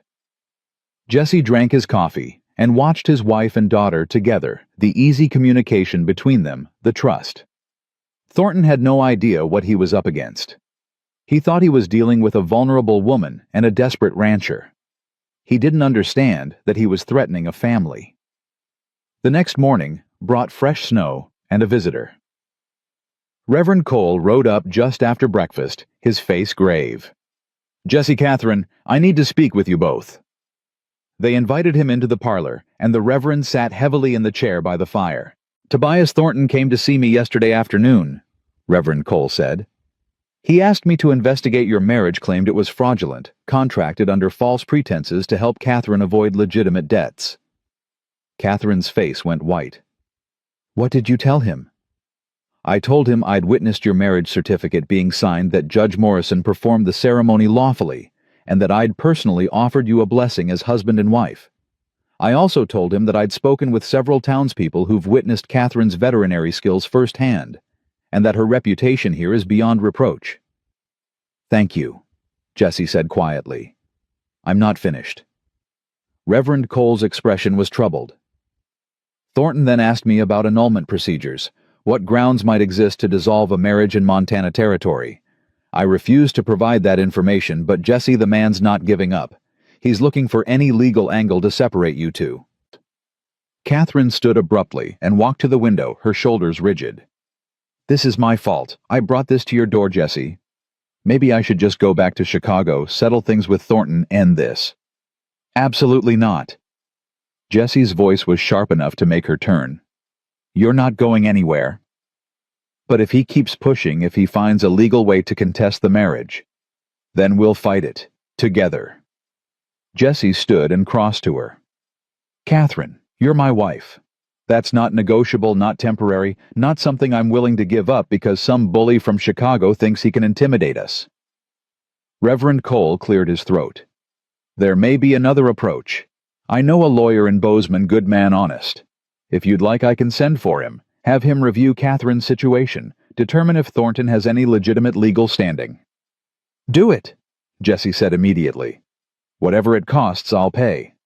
"Actually," Reverend Cole said slowly, "the community might be willing to help with costs." After Catherine saved Clara Whitman's livestock, word spread fast. People are grateful. They want to help protect one of their own. Catherine's eyes filled with tears. "One of their own. You saved lives, Mrs. Harding, treated sick animals without asking for payment, showed up Clara Whitman with grace when you could have been petty. People notice things like that. They remember." Reverend Cole stood. "I'll ride to Bozeman tomorrow. The lawyer should be here by week's end." After the Reverend left, Catherine sat at the kitchen table and put her head in her hands. "I never wanted this. Never wanted to be a burden to bring trouble." Jesse sat beside her. "You're not a burden. You're my wife. And dealing with trouble together is what marriage is." "Is it?" Catherine looked up, her face vulnerable. "Your first marriage, was it like this, constant crisis and complications?" "Sarah and I had our share of troubles. Drought years, failed crop sickness. Marriage isn't about avoiding problems, Catherine. It's about facing them together instead of alone." "I don't know how to do that. Be part of a team. I've been on my own since my father died. So have I since Sarah. We're both learning." Jesse reached across the table and took her hand. "But we're learning together. That counts for something." Ella appeared in the doorway holding her slate. She'd drawn a picture of 3 people holding hands in a circle. Above them, she'd drawn storm clouds on one side and sunshine on the other. "That's beautiful, sweetheart," Catherine said, her voice thick. Is that us going through the storm to the sunshine? Ella nodded solemnly and brought the slate over, placing it in Catherine's lap. Then she did something she'd never done before. She climbed into Catherine's lap, wrapped her arms around her neck, and held on tight. Catherine's tears spilled over. She held Ella close, burying her face in the child's hair, and Jesse had to look away, his own throat too tight to speak. That afternoon, Jesse was working in the barn when Tom Bradley arrived with an urgent message. Jesse thought you should know. Thornton's still in town. He went to the telegraph office this morning, sent multiple wires to Chicago, and he's been asking around about property laws, marriage statutes, debt collection procedures. Jesse's jaw clenched. He's building a case. Looks like it. Also heard he hired a couple of men rough types to watch your ranch. They've been seen on the ridge above your north pasture. That changed everything. Watching the ranch meant Thornton wasn't just gathering legal ammunition. He was gathering intelligence, looking for leverage, possibly planning something more direct. Tom, I need a favor. Can you send word to the neighboring ranches? Let them know what's happening. Ask them to keep an eye out for strangers on their property. Already done. Most folks around here don't appreciate outsiders making trouble. You'll have support if things get ugly. After Tom left, Jesse found Catherine in the small veterinary barn she'd set up in the old storage shed. She was organizing her supplies, making detailed notes in her father's journal. We have a problem, Jesse said, and explained about the hired watchers. Catherine's hand stilled on the journal. He's looking for something to use against us. Some violation, some weakness. Or he's planning to force a confrontation, make you feel unsafe enough to leave. I won't leave. I know. But we need to be smart about this. Jesse leaned against the workbench. No going anywhere alone. Not to town, not to check the far pastures, nowhere. And Ella stays close to the house. You think he'd try to take Ella, use her as leverage? I think desperate men do desperate things, and Thornton strikes me as a man who's used to winning and doesn't handle losing well. That night Jesse checked every window lock and door bolt twice. He loaded his rifle and kept it by the bed. Mrs. Chen moved into the room next to Ella's, and Catherine slept with a knife under her pillow that her father had given her years ago. This is absurd, Catherine whispered in the darkness. They were both in their separate rooms, but Jesse could hear her moving around, restless and anxious. We're living like we're under siege. We are under siege, Jesse called back. But sieges end. Thornton can't stay here forever. He's got a business in Chicago responsibilities. Eventually, he'll have to leave. Or eventually he'll find what he's looking for. 3 days later, the lawyer arrived from Bozeman. His name was Marcus Webb, a sharp-eyed man in his 40s who listened carefully as Catherine explained her situation. First thing you need to understand, Webb said, is that your father's debts died with him. Montana Territory doesn't recognize inherited debt unless the heir specifically agrees to assume it. Did you ever sign anything accepting responsibility for your father's obligations? No. Thornton presented papers, but I refused to sign. Good. That means legally you owe him nothing. Webb made notes. However, he could potentially argue that you received benefits from supplies purchased on credit and therefore have a moral obligation to compensate him. But that's a civil matter, not a criminal one, and the courts here are unlikely to be sympathetic given the circumstances. What about the marriage? Jesse asked. Can he contest it? On what grounds? You were both of legal age, both willing participants. The ceremony was lawful and properly witnessed. The only way to contest would be to prove fraud or coercion. And from what you've told me, the opposite is true. Catherine came here willingly. You married her willingly. The marriage is solid. Catherine's shoulders relaxed slightly. So he has no legal standing. Not in Montana. Now, if he tried to take this to Illinois courts, argue that you fled the state to avoid legitimate debts, he might find a more sympathetic judge. But enforcing an Illinois judgment here would be difficult and expensive. Most likely he's hoping to intimidate you into returning voluntarily. That's not happening, Catherine said firmly. Then my advice is to document everything. Every interaction with Thornton, every witness to his harassment, every threat or intimidation tactic. Build a record. If he escalates, you'll need it. Webb stayed for dinner, and over Mrs. Chen's excellent pot roast, he told them about similar cases he'd handled. The frontier attracts people running from something, he said. Failed businesses, bad marriages, debts they can't pay. Most of them are just looking for a fresh start. The law here generally supports that as long as they're willing to work hard and contribute to their community. Catherine's done both, Jesse said. I can see that. The Reverend spoke highly of her skills and her character, and I stopped by the Whitman Ranch on my way here. Mrs. Whitman had quite a lot to say about Mrs. Harding's veterinary abilities. Catherine looked surprised. Clara talked to you. At length. Said you were the best thing to happen to Silver Creek in years, and that if Thornton caused you any trouble, he'd have the entire town to answer to. Webb smiled. You've made quite an impression in a short time, Mrs. Harding. After Webb left to return to Bozeman, promising to stay available if needed, Jesse and Catherine sat on the porch despite the cold. The stars were brilliant overhead, the air crisp and still. I think we might actually win this, Catherine said quietly. We will win. Thornton's fighting on our ground now by our rules. He doesn't stand a chance. I keep waiting for the other shoe to drop, for him to find some angle we haven't considered. Jesse turned to look at her.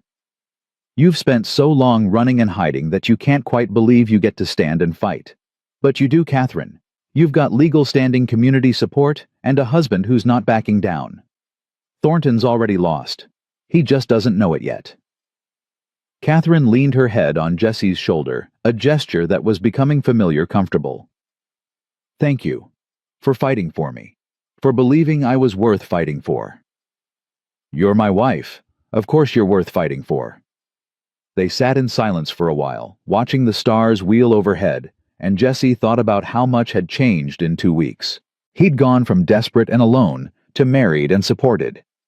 His daughter was speaking again, not with words yet, but with smiles and hugs and drawings that said everything words couldn't. His horses were healthy. His ranch was stable. And the woman beside him, who'd arrived as a stranger and a convenience, was becoming something else entirely. Something that felt dangerously close to essential. The next morning brought the answer to what Thornton's next move would be. Jesse was in the barn when he heard shouting from the house. He ran back to find Catherine on the porch, her face white with fury, holding a legal document. What is it? Thornton filed a complaint with the territorial marshal. Claims I stole medical equipment and supplies from his pharmacy before I left Chicago. Says I'm a thief and should be arrested and returned to Illinois to face charges. Jesse took the document and read it, his anger building with every word. It was complete fabrication. Catherine had taken nothing but her own belongings and her father's journal. But it was clever. If the marshal believed the complaint, he'd have to investigate. And during an investigation, Catherine could be held, possibly even extradited. This is what he was building toward, Catherine said, her voice shaking. He can't win through debt claims or marriage contests, so he's inventing criminal charges. And if a marshal arrests me if I get sent back to Chicago, that's not happening. Jesse, you can't stop a legal arrest. Watch me. Jesse strode into the house and grabbed his coat. I'm riding to find the marshal before Thornton does. Going to make sure he hears the truth before he hears Thornton's lies. I'm coming with you. No. You stay here with Ella, stay safe. I'll handle this. For the first time since he'd known her, Catherine's temper flared. Stop trying to protect me from my own fight, Jesse. This is my life, my reputation, my freedom. I'm not hiding while you handle it. They stared at each other, wills clashing, until Jesse finally nodded. All right, we go together. But we bring witnesses. Tom Bradley. Clara Whitman. Anyone who can vouch for your character. Within 2 hours, they'd assembled a group. Tom and his wife Clara, and her husband, Reverend Cole, and 3 other ranchers who'd benefited from Catherine's veterinary skills. They rode into Silver Creek together, a united front. The territorial marshal had just arrived and was reading Thornton's complaint in the sheriff's office. He was a weathered man named Dixon, known for his fairness and his no-nonsense approach to frontier justice. Marshal Dixon, Jesse said. Before you make any decisions based on that complaint, I need you to hear from some witnesses." Dixon looked up, his eyes sharp. "You're Harding, and this must be the Mrs. Harding in question." "Yes, sir." "And who are all these folks?" One by one they told their stories. Tom spoke about Catherine's medical knowledge and the supplies she'd used to save Clara's livestock. Clara herself testified to Catherine's character and skills. Reverend Cole presented documentation of the marriage and his personal observations. The other ranchers described animals Catherine had treated, lives she'd saved. When they finished, Dixon set down Thornton's complaint. "Mr. Thornton, you want to tell me why a woman with this kind of reputation and community support would need to steal medical supplies from your pharmacy?" Thornton, who'd been waiting smugly in the corner, straightened. "She had no money, Marshal.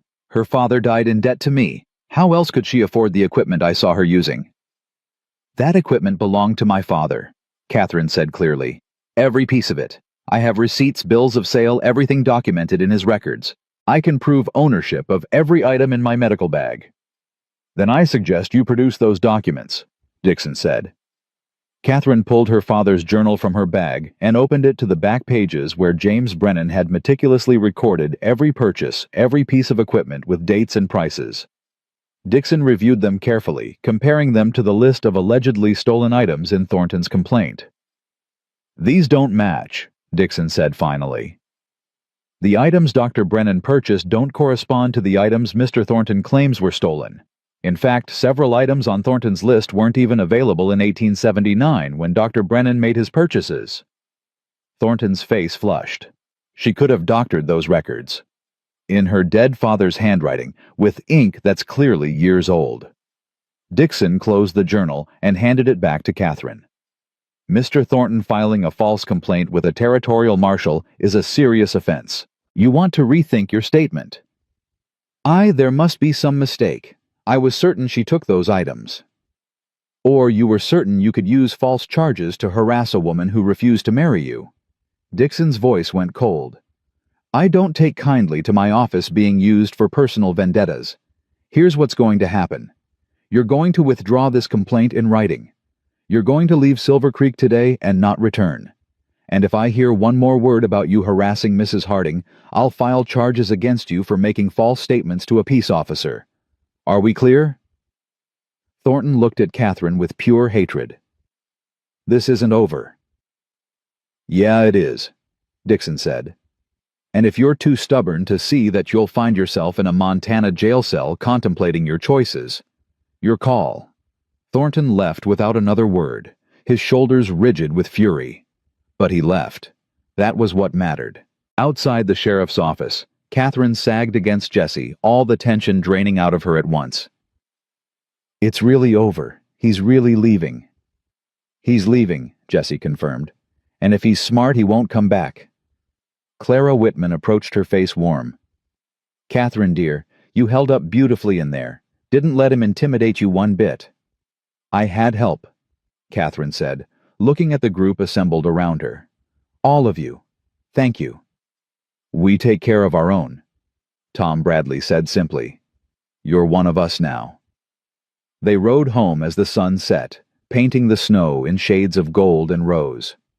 Ella was waiting on the porch, and when she saw them, she ran down the steps and threw herself into Catherine's arms. "It's all right, sweetheart," Catherine whispered, holding her tight. "Everything's all right now. The bad man is gone." Ella pulled back and looked at Catherine's face, searching for truth. Then she smiled, that brilliant smile that lit up her whole face, and for the first time in 2 years she spoke. "Mama Kate." Ella whispered the words, soft but clear as bells. "You stayed." Catherine's tears fell freely. "I stayed, baby. I'll always stay." Jesse had to turn away, overwhelmed by the moment. His daughter had found her voice again. His wife had won her freedom. His family was whole and safe. That night, after Ella was asleep and Mrs. Chen had retired to her room, Jesse found Catherine in the kitchen, still holding Ella's slate, where the child had written, "Mama Kate stayed," over and over in careful letters. "She called me Mama," Catherine said, wonder in her voice.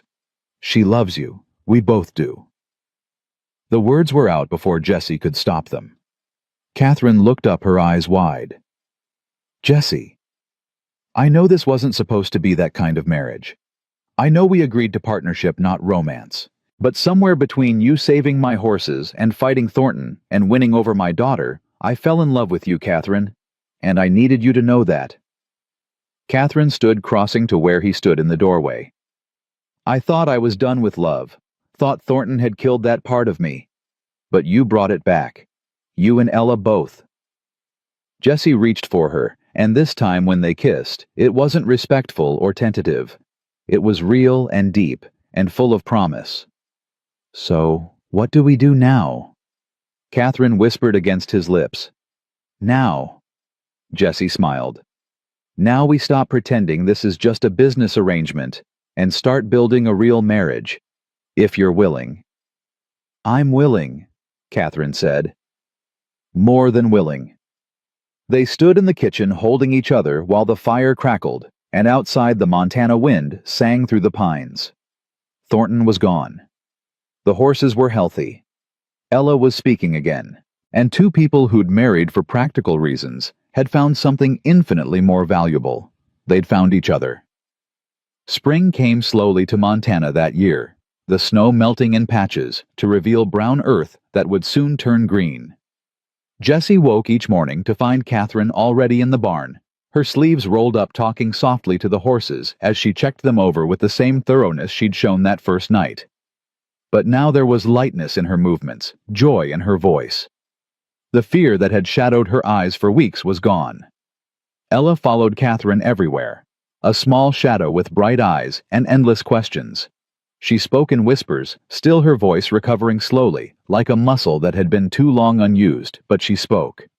Every day brought new words, new sentences, new laughter that filled the house with music Jessie had thought he'd never hear again. Mama Kate, why does Thunder toss his head when you check his teeth? Ella asked one morning, her hand gentle on the gelding's neck. Because he's ticklish, sweetheart. See how his lips twitch. That's him trying not to laugh.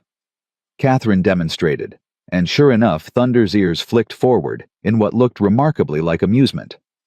Animals have personalities just like people. Thunder's proud and a little vain.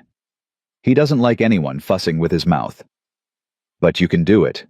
He lets you. Because we have an understanding.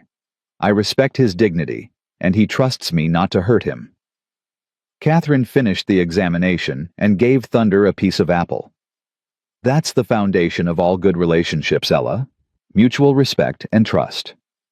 Jessie listened from the barn door, struck by how naturally Catherine had stepped into the role of mother. Not trying to replace Sarah, but creating something new and equally precious. Ella had needed someone who understood her silence, who could teach her without demanding she be different than she was. Catherine had given her that gift. The cavalry inspector arrived 3 weeks after Thornton left a stern-faced captain named Reynolds, who examined each horse with meticulous care.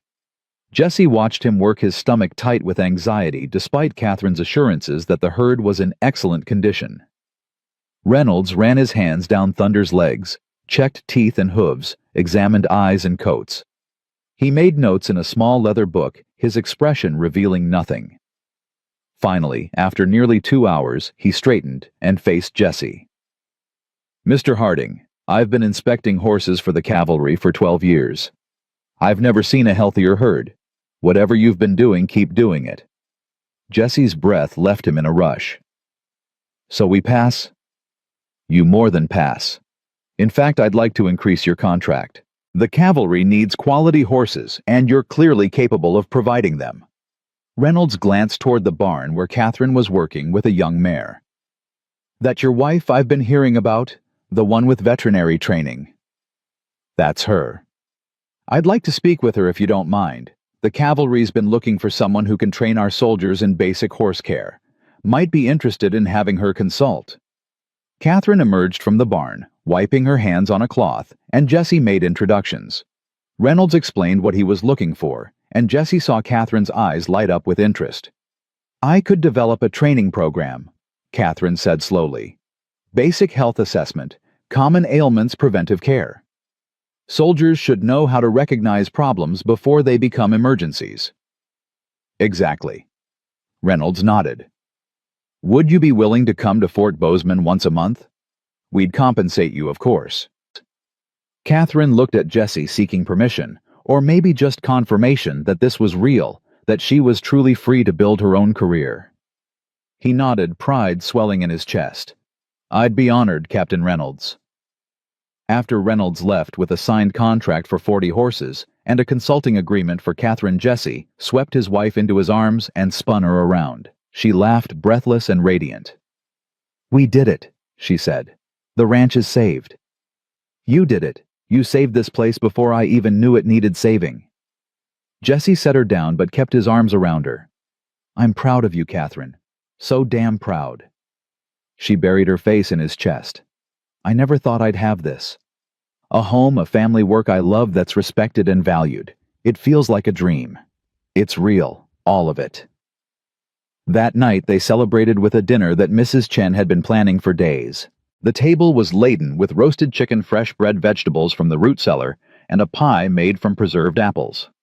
Ella sat between her parents, chattering about the horses, about the training program Catherine would develop, about everything and nothing, with the enthusiasm of a child who'd been silent too long.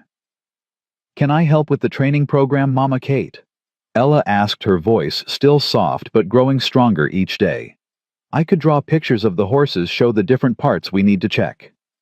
That's a wonderful idea, Catherine said. Your drawings are very detailed. They'd be perfect for teaching. Ella beamed and immediately started sketching on her slate, her small tongue caught between her teeth in concentration. Later, after Ella was asleep and Mrs. Chen had retired, Jessie and Catherine sat together on the porch. The night air was cool, but no longer bitter, carrying the promise of spring. I got a letter from Marcus Webb today, Catherine said quietly. He wanted to update us on Thornton. Jessie tensed. What about him? He's back in Chicago. Webb has a contact there who's been watching the situation. Apparently Thornton's been quiet, hasn't made any more attempts to contact me or cause trouble. Good. Webb thinks he finally accepted defeat. The false complaint damaged his reputation in Chicago. People are asking questions about why he chased a woman to Montana, why he tried to use the law to harass her. It's not the kind of attention a respectable businessman wants. Jessie pulled Catherine closer. So it's really over. It's really over. Catherine turned to look at him, her face serious.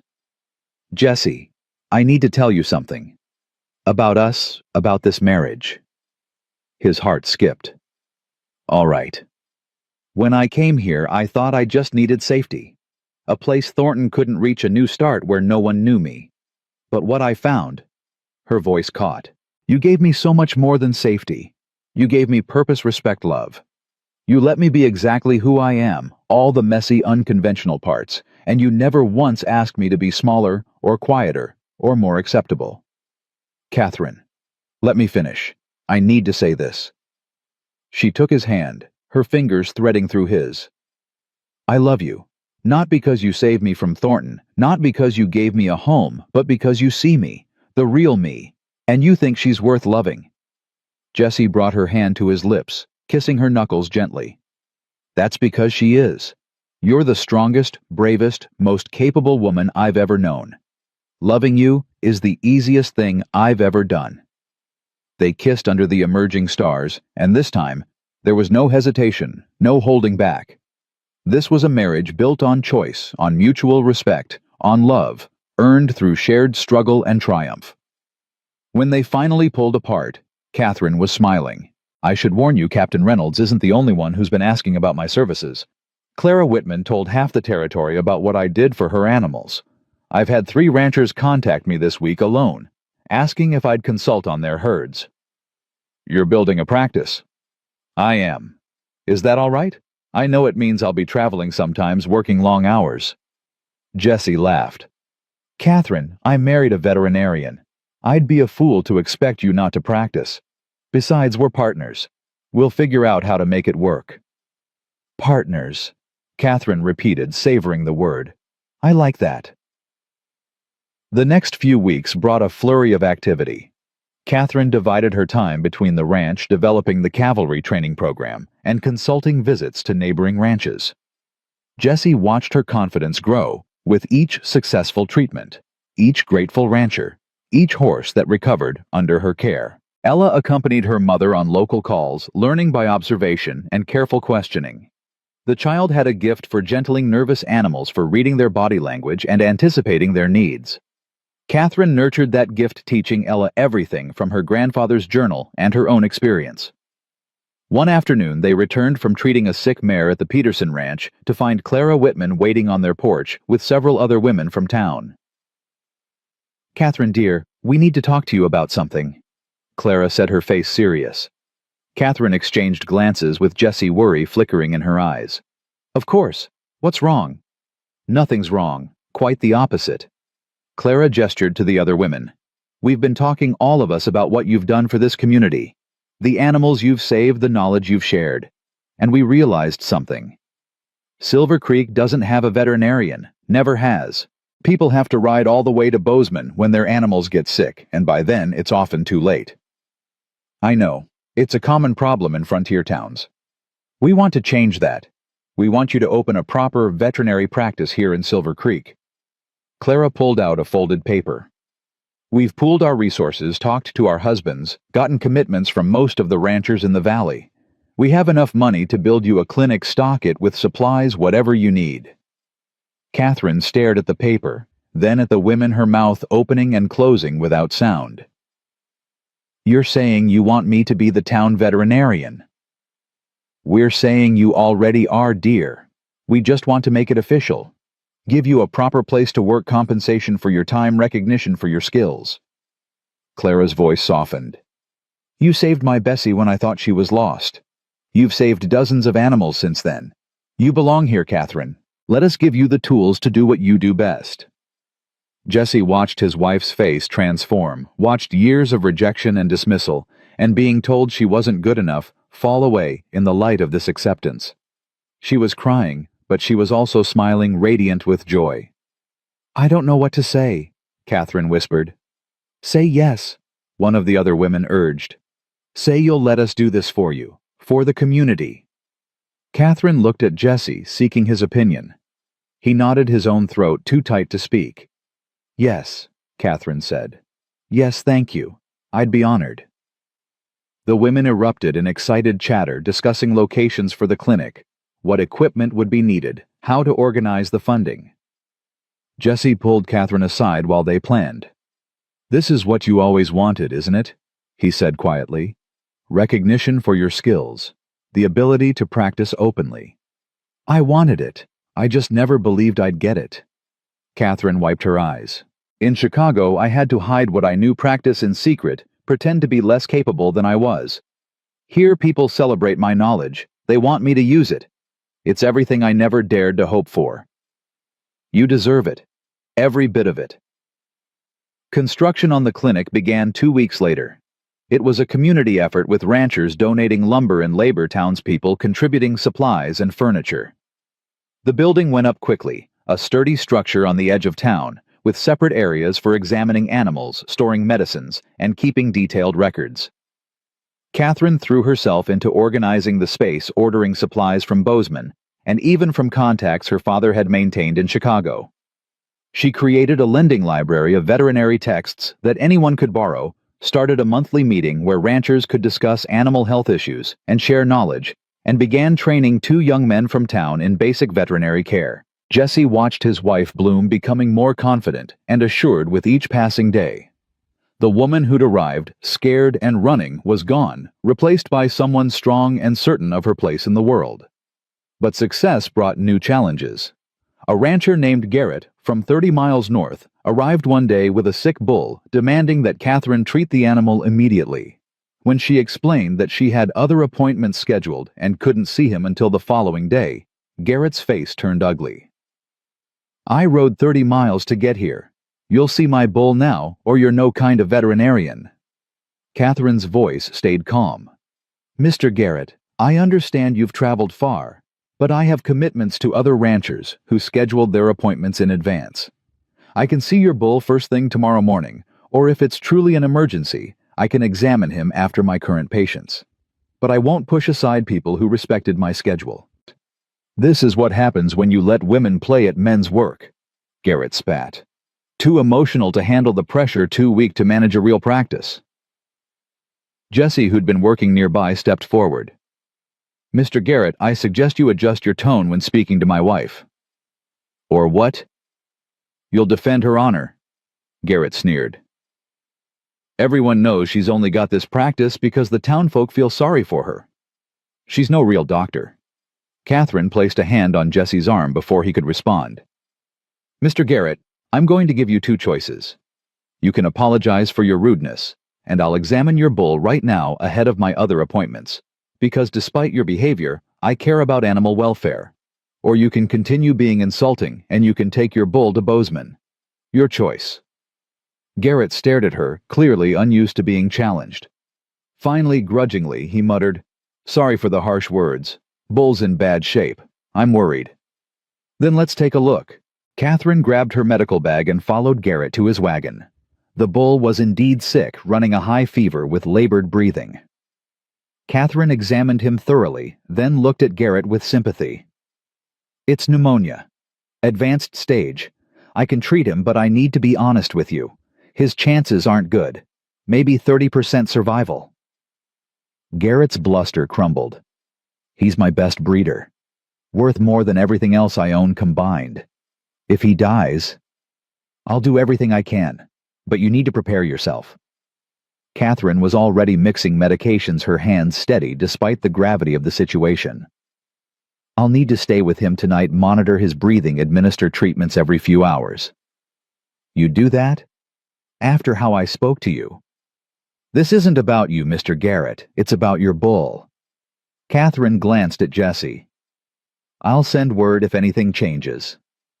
Jesse wanted to argue, wanted to tell her to come home, but he recognized the set of her jaw. This was who she was, someone who put animal welfare above personal comfort, above pride, above everything else. I'll bring you dinner and a warm coat, was all he said.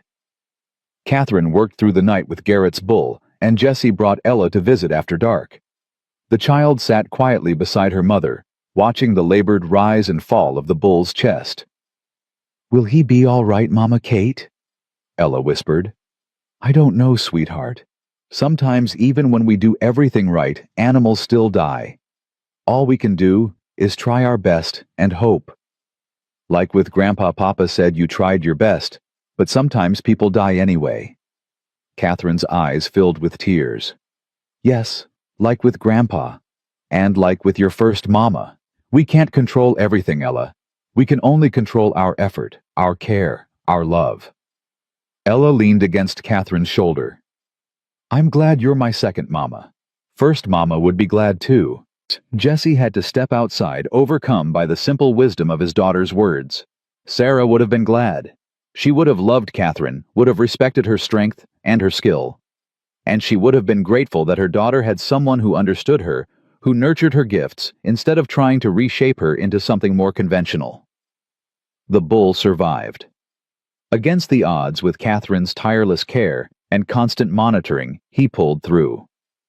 Garrett cried when Catherine gave him the news 3 days later, his big, weathered hands shaking as he thanked her. I'm sorry, he said again, for what I said, how I acted. You're a real doctor, better than any I've met. Just take care of him, Catherine said simply. Follow the treatment plan I gave you, and he should make a full recovery. Word of the bull's survival spread quickly. If Catherine Harding could save an animal that far gone, she could save anything. Ranchers started coming from farther and farther away, bringing their most difficult cases, their animals that other veterinarians had given up on. Catherine's reputation grew, and with it came opportunities. A veterinary college in California wrote asking if she'd consider lecturing. A medical journal requested an article about her herbal remedies. The Army Veterinary Corps invited her to consult on a disease outbreak at Fort Shaw. This is getting bigger than just Silver Creek, Jesse observed one evening as Catherine sorted through correspondence. You could build a real career here, Catherine. Not just a local practice, but something significant. Catherine looked up from the letter she was reading. Would you mind if I traveled more, took on bigger cases? Mind, I'm proud of you. You're doing exactly what you were meant to do. Jessie sat beside her. We'll figure out the logistics. Maybe hire someone to help with the routine cases, free you up for the complex ones. Whatever it takes to let you reach your full potential. Catherine kissed him soft and grateful. How did I get so lucky? We both got lucky. I found a wife who saved my ranch and won my daughter's heart. You found a husband who doesn't think your ambitions are threatening. That's rarer than you'd think. Then most men are fools. As spring turned to summer, the Harding Ranch became a hub of activity. Catherine's clinic drew a steady stream of clients. Her consulting work took her throughout the territory, and the cavalry training program was so successful that 2 other forts requested her services. Jessie expanded the horse breeding operation, using the profits from the cavalry contract to improve facilities and purchase better breeding stock. Ella thrived in the middle of it all, learning from both parents, absorbing knowledge like a sponge. She was already assisting Catherine with basic treatments, her gentle hands and intuitive understanding of animals making her invaluable. One evening as they sat together after dinner, Ella looked up from the drawing she was making. Papa, Mama Kate, I've been thinking about something. What's that, sweetheart? Jessie asked. When I grow up, I want to be a veterinarian like Grandpa Brennan and Mama Kate, a real one with a degree and everything. Will that be all right? Catherine's eyes shone with tears. Oh, Ella, that would be more than all right. That would be wonderful. But I'm a girl. The colleges don't accept girls. They don't now, Catherine said firmly. But things are changing. By the time you're old enough, they might. And if they don't, we'll find another way. I'll teach you everything I know, and you'll be so skilled that no college will be able to deny you. You really think so? I know so. You're already better at reading animal behavior than most trained veterinarians I've met. You have a gift, Ella. We're going to nurture it, and nobody's going to stop you from using it. Jessie watched his wife and daughter, their heads bent together over Ella's drawings, planning a future that would have seemed impossible just months ago. A future where a girl could dream of being a veterinarian and have people support that dream instead of crushing it. This was what Catherine had brought to their lives. Not just veterinary skills or financial stability, but possibility. The belief that they could be more than what others expected, that they could build lives based on their strengths rather than others' limitations.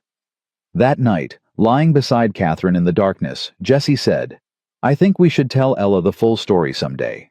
About how you came here, what you were running from, how you fought to build this life. Why? Because she needs to know that the strong, confident woman she sees now wasn't always that way. That you were scared once, that you ran, that you doubted yourself, and that you overcame all of it. Jessie turned to face her. She needs to know that strength isn't about never being afraid. It's about being afraid and moving forward anyway. Catherine was quiet for a moment. You're right. When she's older, when she can understand, we'll tell her. All of it. She'll be proud of you, just like I am. We'll tell her about Sarah, too. About her first mama who loved horses and believed in teaching children through gentleness. About how 2 mothers can both be real and both be loved. Sarah would have liked that, Jessie said softly. She always said love multiplies, it doesn't divide. They fell asleep holding each other secure in the life they'd built together. Outside, the summer wind whispered through the pines, carrying the sound of horses moving peacefully in their pastures. The ranch was thriving, the clinic was succeeding, and a family that had been broken was whole again. Not because everything was perfect, but because they'd learned that perfection wasn't the goal. Building something real, something lasting, something worth fighting for, that was what mattered. And they'd done it. Together. Winter returned to Montana Territory, as it always did, sudden and absolute, transforming the world into something crystalline and still. But this December was different from the one a year ago when Catherine had first arrived. The barn was warm and well-maintained, the horses healthy and strong, and the house rang with voices instead of silence. Jessie stood at the kitchen window watching snow fall in thick flakes, remembering that desperate night when he'd prayed for a sign for anything that might save him from drowning in his own despair. He'd asked God for help, and God had sent him a woman walking through a blizzard with a veterinary journal and more courage than sense. "What are you thinking about?" Catherine asked, slipping her arms around his waist from behind. "About miracles. About how sometimes they look like stubborn women who refuse to give up." She laughed against his shoulder. "Is that what I am? A miracle? Every single day?" Jesse turned to face her, cupping her face in his hands. "A year ago, I was ready to lose everything. Now I have more than I ever dreamed of having again." "We both do." Catherine kissed him softly. "I was thinking we should do something special for Christmas. Mark the anniversary of when everything changed." "What did you have in mind?" "A celebration. Invite the whole community. Show them what their support made possible." Catherine's eyes sparkled with plans. "Clara's been hinting that the church needs a new roof. What if we donated the funds? Use some of our profits from this year to give back?" Jesse smiled. That was so perfectly. Catherine always thinking of others, always looking for ways to lift up her community. "I think that's a fine idea. Sarah would have approved." They spent the next week preparing. Mrs. Chen cooked for days, filling the house with the smells of roasting meat and baking bread. Ella helped Catherine decorate stringing pine garlands and making paper ornaments with the careful attention to detail she brought to everything. Jesse cleaned the barn and set up tables, transforming it into a gathering space warm enough for a winter celebration. On Christmas Eve morning, Catherine went to the clinic early to check on a horse recovering from colic. Jesse was supposed to meet her there after finishing morning chores, but when he arrived, he found her sitting at her desk, staring at an opened letter, her face pale. "What's wrong?" Catherine looked up, her eyes distant. "It's from the Chicago Veterinary Society. They want to offer me associate membership. Not full membership because I'm a woman, but associate status. It would give me access to their resources, their research, their network." "That's wonderful. Isn't it?" "It is. It's everything my father wanted for me, everything he worked toward." Her voice was thick. "I just wish he could see it. Wish he could know that his teaching wasn't wasted, that I'm doing exactly what he trained me to do." Jesse knelt beside her chair. "He knows Catherine. Wherever he is, he knows. And he's proud of you." "How can you be sure?" "Because I'm proud of you, and I've only known you a year. He knew you your whole life, watched you grow, taught you everything he knew, trusted you with his life's work." Jesse took her hands. "Of course he's proud. How could he not be?" Catherine wiped her eyes. "I'm going to accept, not for the prestige, but because it means I can help more animals learn new techniques, contribute to the field my father loved. Then accept with my blessing and my pride." That evening, as twilight fell and the snow continued its gentle descent, people began arriving at the ranch. Clara and her husband came first, bringing fresh apple cider. Tom Bradley and his family followed, then Reverend Cole, then ranchers from throughout the valley. Even Marshall Dixon rode in from his rounds to join the celebration. The barn filled with warmth and laughter, with the sound of fiddles and conversation and children playing. Jesse stood at the edge of it all, watching his wife move through the crowd, stopping to talk with everyone, her face alight with joy and belonging. Ella tugged at his sleeve. "Papa, are you going to make a speech?" "I suppose I should. You want to help me?" Ella nodded seriously. At 9 years old, she was still small for her age, but her voice had grown strong and clear. She climbed onto a hay bale beside her father, and Jesse called for attention. "Folks, thank you all for coming tonight. Catherine and I wanted to gather you here to say thank you for everything you've done for us this year. For welcoming a stranger into your community, for supporting her when she needed it most, for giving her the chance to prove herself." "She didn't need much proving," someone called out, and laughter rippled through the crowd. "Maybe not," Jesse agreed. "But you gave her that chance anyway, and it changed our lives. So Catherine and I want to give something back. We're donating funds to repair the church roof, and we're establishing a veterinary fund to help ranchers who can't afford treatment for their animals." Surprised murmurs ran through the gathering. Clara Whitman stood, tears in her eyes. "Jesse, Catherine, that's incredibly generous. But you don't owe us anything." Catherine stepped forward. "It's not about owing. It's about community. A year ago, I arrived here with nothing but my father's journal and hope for a fresh start. You gave me that start. You trusted me when you had no reason to defend me when I needed defending, celebrated my successes like they were your own. This is just us doing the same thing, investing in the community that invested in us." Reverend Cole raised his cup. "To the Hardings, may their generosity inspire us all to give as freely as we've received." "To the Hardings," the crowd echoed. As the celebration continued, Jesse found himself standing with Tom Bradley and Marshall Dixon near the barn door. "Never thought I'd see Jesse Harding this happy again," Tom said quietly. "After Sarah died, we all worried about you.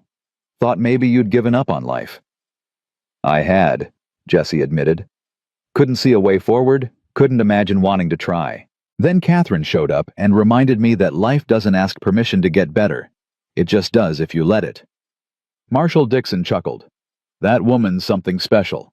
Heard she got invited to consult on a horse breeding program in Wyoming. They're offering good money. She's considering it. Wants to expand her knowledge work with different breeds." Jesse watched Catherine teaching a group of children how to properly approach a nervous horse, her patience infinite. "I told her to take any opportunity that interests her. Her career matters as much as mine." "Not many men would say that," Tom observed. "Then not many men deserve women like Catherine." Jesse's voice was firm. "She's not my property or my subordinate. She's my partner. Her success is my success." Later that night, after the guests had left and Ella was asleep, Jesse and Catherine stood in the barn with the horses. It was quiet except for the soft sounds of animals settling for the night, the creak of wood in the cold, the whisper of falling snow outside. "This time last year, I was in this barn with a dying horse and a broken heart," Jesse said. "I thought God had forgotten me. And now I think God was just waiting for the right moment. Waiting for you to be desperate enough to leave Chicago and me to be desperate enough to accept help." Jesse pulled Catherine close. "We found each other at exactly the right time." Catherine rested her head against his chest. "I used to think I'd never be free, that Thornton's shadow would follow me forever, that I'd always be running or hiding. But you gave me something better than freedom. You gave me purpose and partnership and love. You gave me those things too. You and Ella both." They stood together in the warm barn while outside the winter wind sang through the pines. Willow fully recovered, and Sleek came to the stall door and nuzzled Catherine's hand. The mare that had been dying a year ago was now one of their best breeding prospects. Her foals sought after throughout the territory. "Everything comes full circle," Catherine murmured, stroking Willow's nose. "We save what we can, we heal what's broken, and we build something stronger than what we started with." "Is that from your father's journal?" "No, that's from experience." On Christmas morning, Ella woke them before dawn, too excited to sleep. She'd made gifts for both of them, drawings mounted on wood that Jesse had helped her frame. For Catherine, she'd drawn the moment they'd first met, a woman with a medical bag standing in a barn doorway, hope and determination in every line.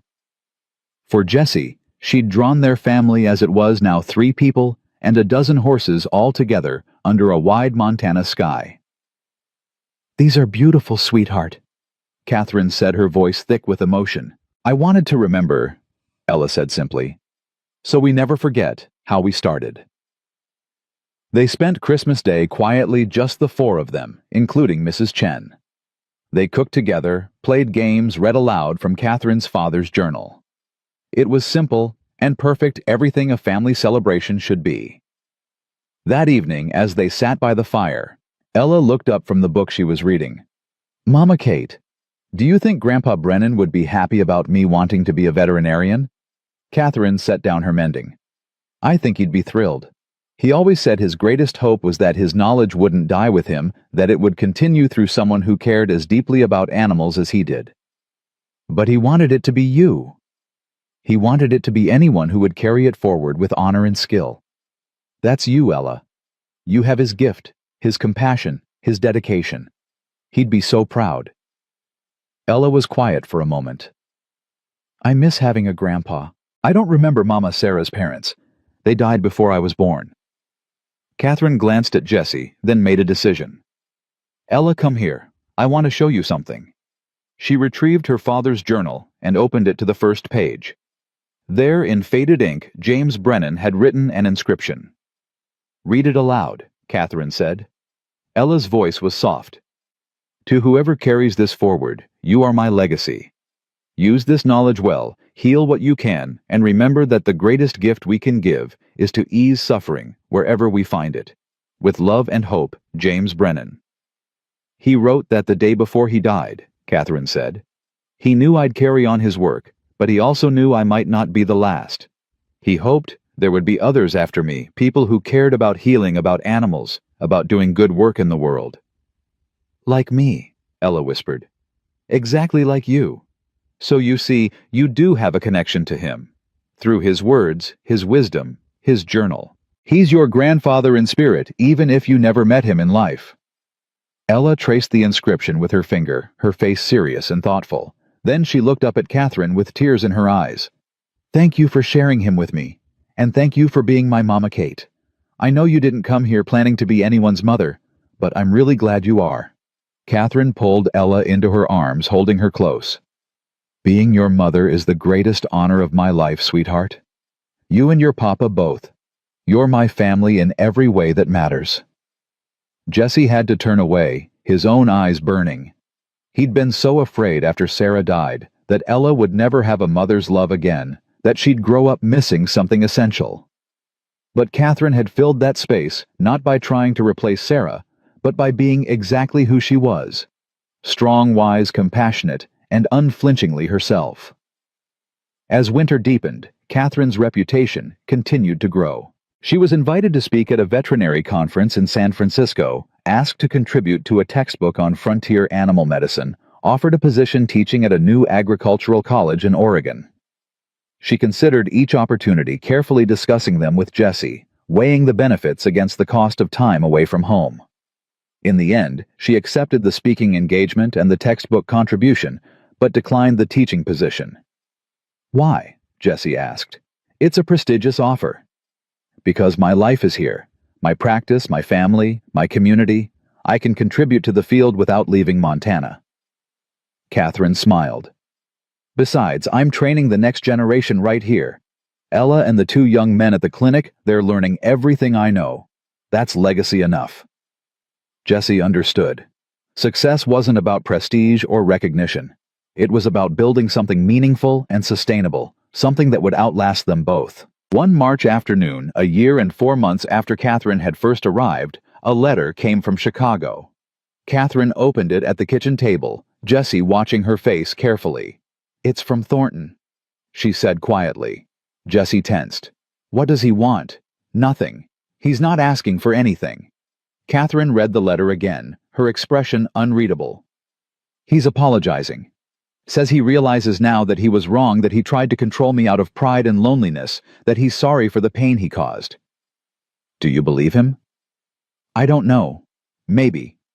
People can change. Catherine set the letter down.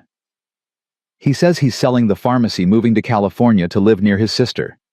He wanted me to know that he won't bother us again, and he hopes I've found happiness. Have you? Jesse asked. Found happiness? Catherine looked around the kitchen at the herbs hanging from the rafters, at Ella's drawings, covering one wall, at the journal, open on the table, at Jesse himself. Her answer was a smile that transformed her entire face. More than I ever dreamed possible. That spring brought the first crop of foals from their breeding program, strong, healthy colts and fillies that would eventually join the cavalry or help other ranchers build their own herds. Catherine examined each one with meticulous care, teaching Ella how to assess conformation, how to predict which traits they'd carry forward. This filly, Catherine said, running her hands over a gray foal with intelligent eyes. She's going to be special. See how she's built, the slope of her shoulder, the depth of her chest, and watch how she moves, bold but not reckless. Can we keep her? Ella asked. Train her for me to ride. Catherine glanced at Jesse, who nodded. I think that's a fine idea. She'll be your project, Ella.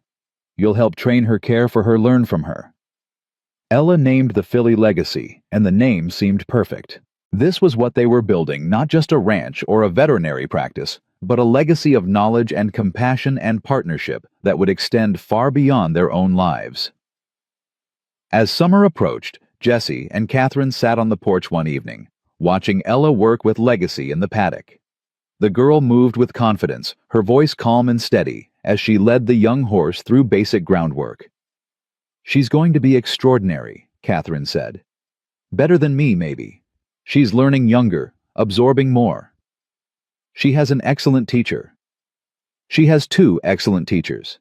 You've taught her as much as I have: patience, consistency, respect. Those aren't just veterinary skills, they're life skills." Jesse took Catherine's hand. "I want you to know something. Before you came, I was just surviving. Going through the motions, waiting for nothing in particular. You didn't just save my ranch, Catherine. You saved my life. We saved each other. That's how the best partnerships work." They sat in comfortable silence, watching the sun paint the mountains in shades of gold and amber. The horses grazed peacefully.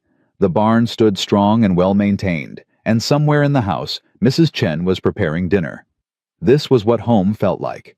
Not a place, but a collection of people and purposes, and shared dreams. Catherine had walked into Jesse's life through a winter storm carrying nothing but a medical bag and desperate hope, and together they'd built something that would last beyond storms, beyond seasons, beyond any single lifetime. "Jesse," Catherine said suddenly, "I never thanked you properly. For taking a chance on me. For believing I was who I claimed to be when you had every reason to doubt. You proved yourself within hours of arriving. I'd have been a fool not to believe you. Still, you could have turned me away that first night. Sent me back to town, told me you'd changed your mind about needing a wife. But you didn't." "No. Because the moment you started talking about strangles and treatment protocols, I knew you were real. And when you worked through the night to save Willow without asking for anything in return, I knew you were extraordinary."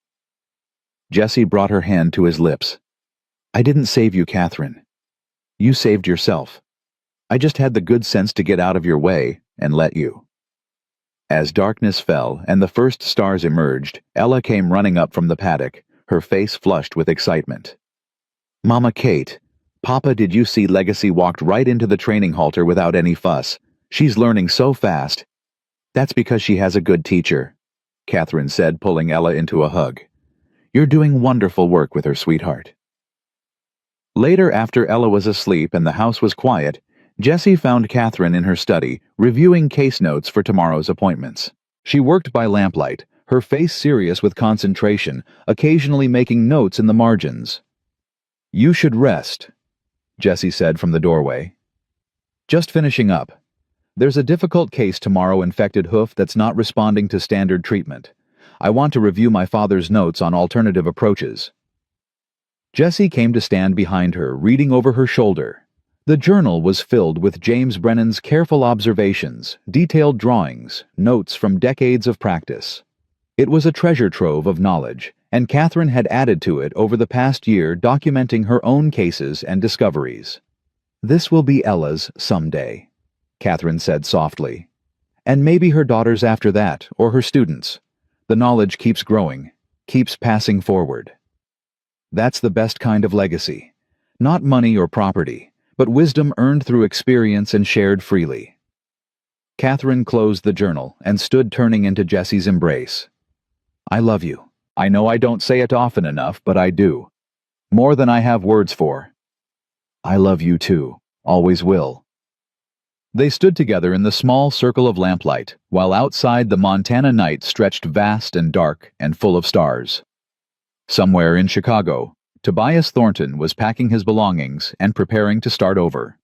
Somewhere in the barn, horses slept peacefully healthy and cared for. Somewhere down the hall, a child dreamed of following in her grandfather's footsteps. And here, in this quiet room, two people who'd married for practical reasons held each other with a love that had grown from respect and partnership and shared purpose into something profound and unbreakable. Jesse thought back to that desperate prayer he'd whispered a year and a half ago when he'd asked God for a sign for any reason to keep fighting. He'd thought he needed a miracle, What he'd gotten was better. He'd gotten Catherine Brennan stubborn and skilled, and utterly unwilling to let anything die without a fight, including him. She'd arrived with nothing but knowledge and courage, and together they'd built a life that mattered. A ranch that thrived, a practice that healed a family that loved each other, not despite their differences, but because of them. That was the real miracle. Not divine intervention, but two broken people choosing to trust each other, to work together, to build something better than either could have created alone. "Ready for bed?" Catherine asked, her voice drowsy. "Ready." They walked upstairs hand in hand, checked on Ella one last time, the child sleeping with Legacy's halter beside her pillow and James Brennan's journal on her nightstand, and then went to their own room. As Jesse drifted toward sleep, Catherine's head on his shoulder, and her breathing already slow and even, he whispered one final prayer. Not a plea this time, but gratitude. "Thank you for sending her. Thank you for second chances. Thank you for showing me that the best answers to prayers don't always come in the form we expect." Outside, snow began to fall again, soft and gentle, covering the world in silence. But inside the Harding Ranch, there was warmth and life and love enough to last through any winter, through any storm, through anything the frontier could throw at them. Because they'd learned the most important truth of all healing starts when someone believes things can be fixed again. And from that belief, everything else follows.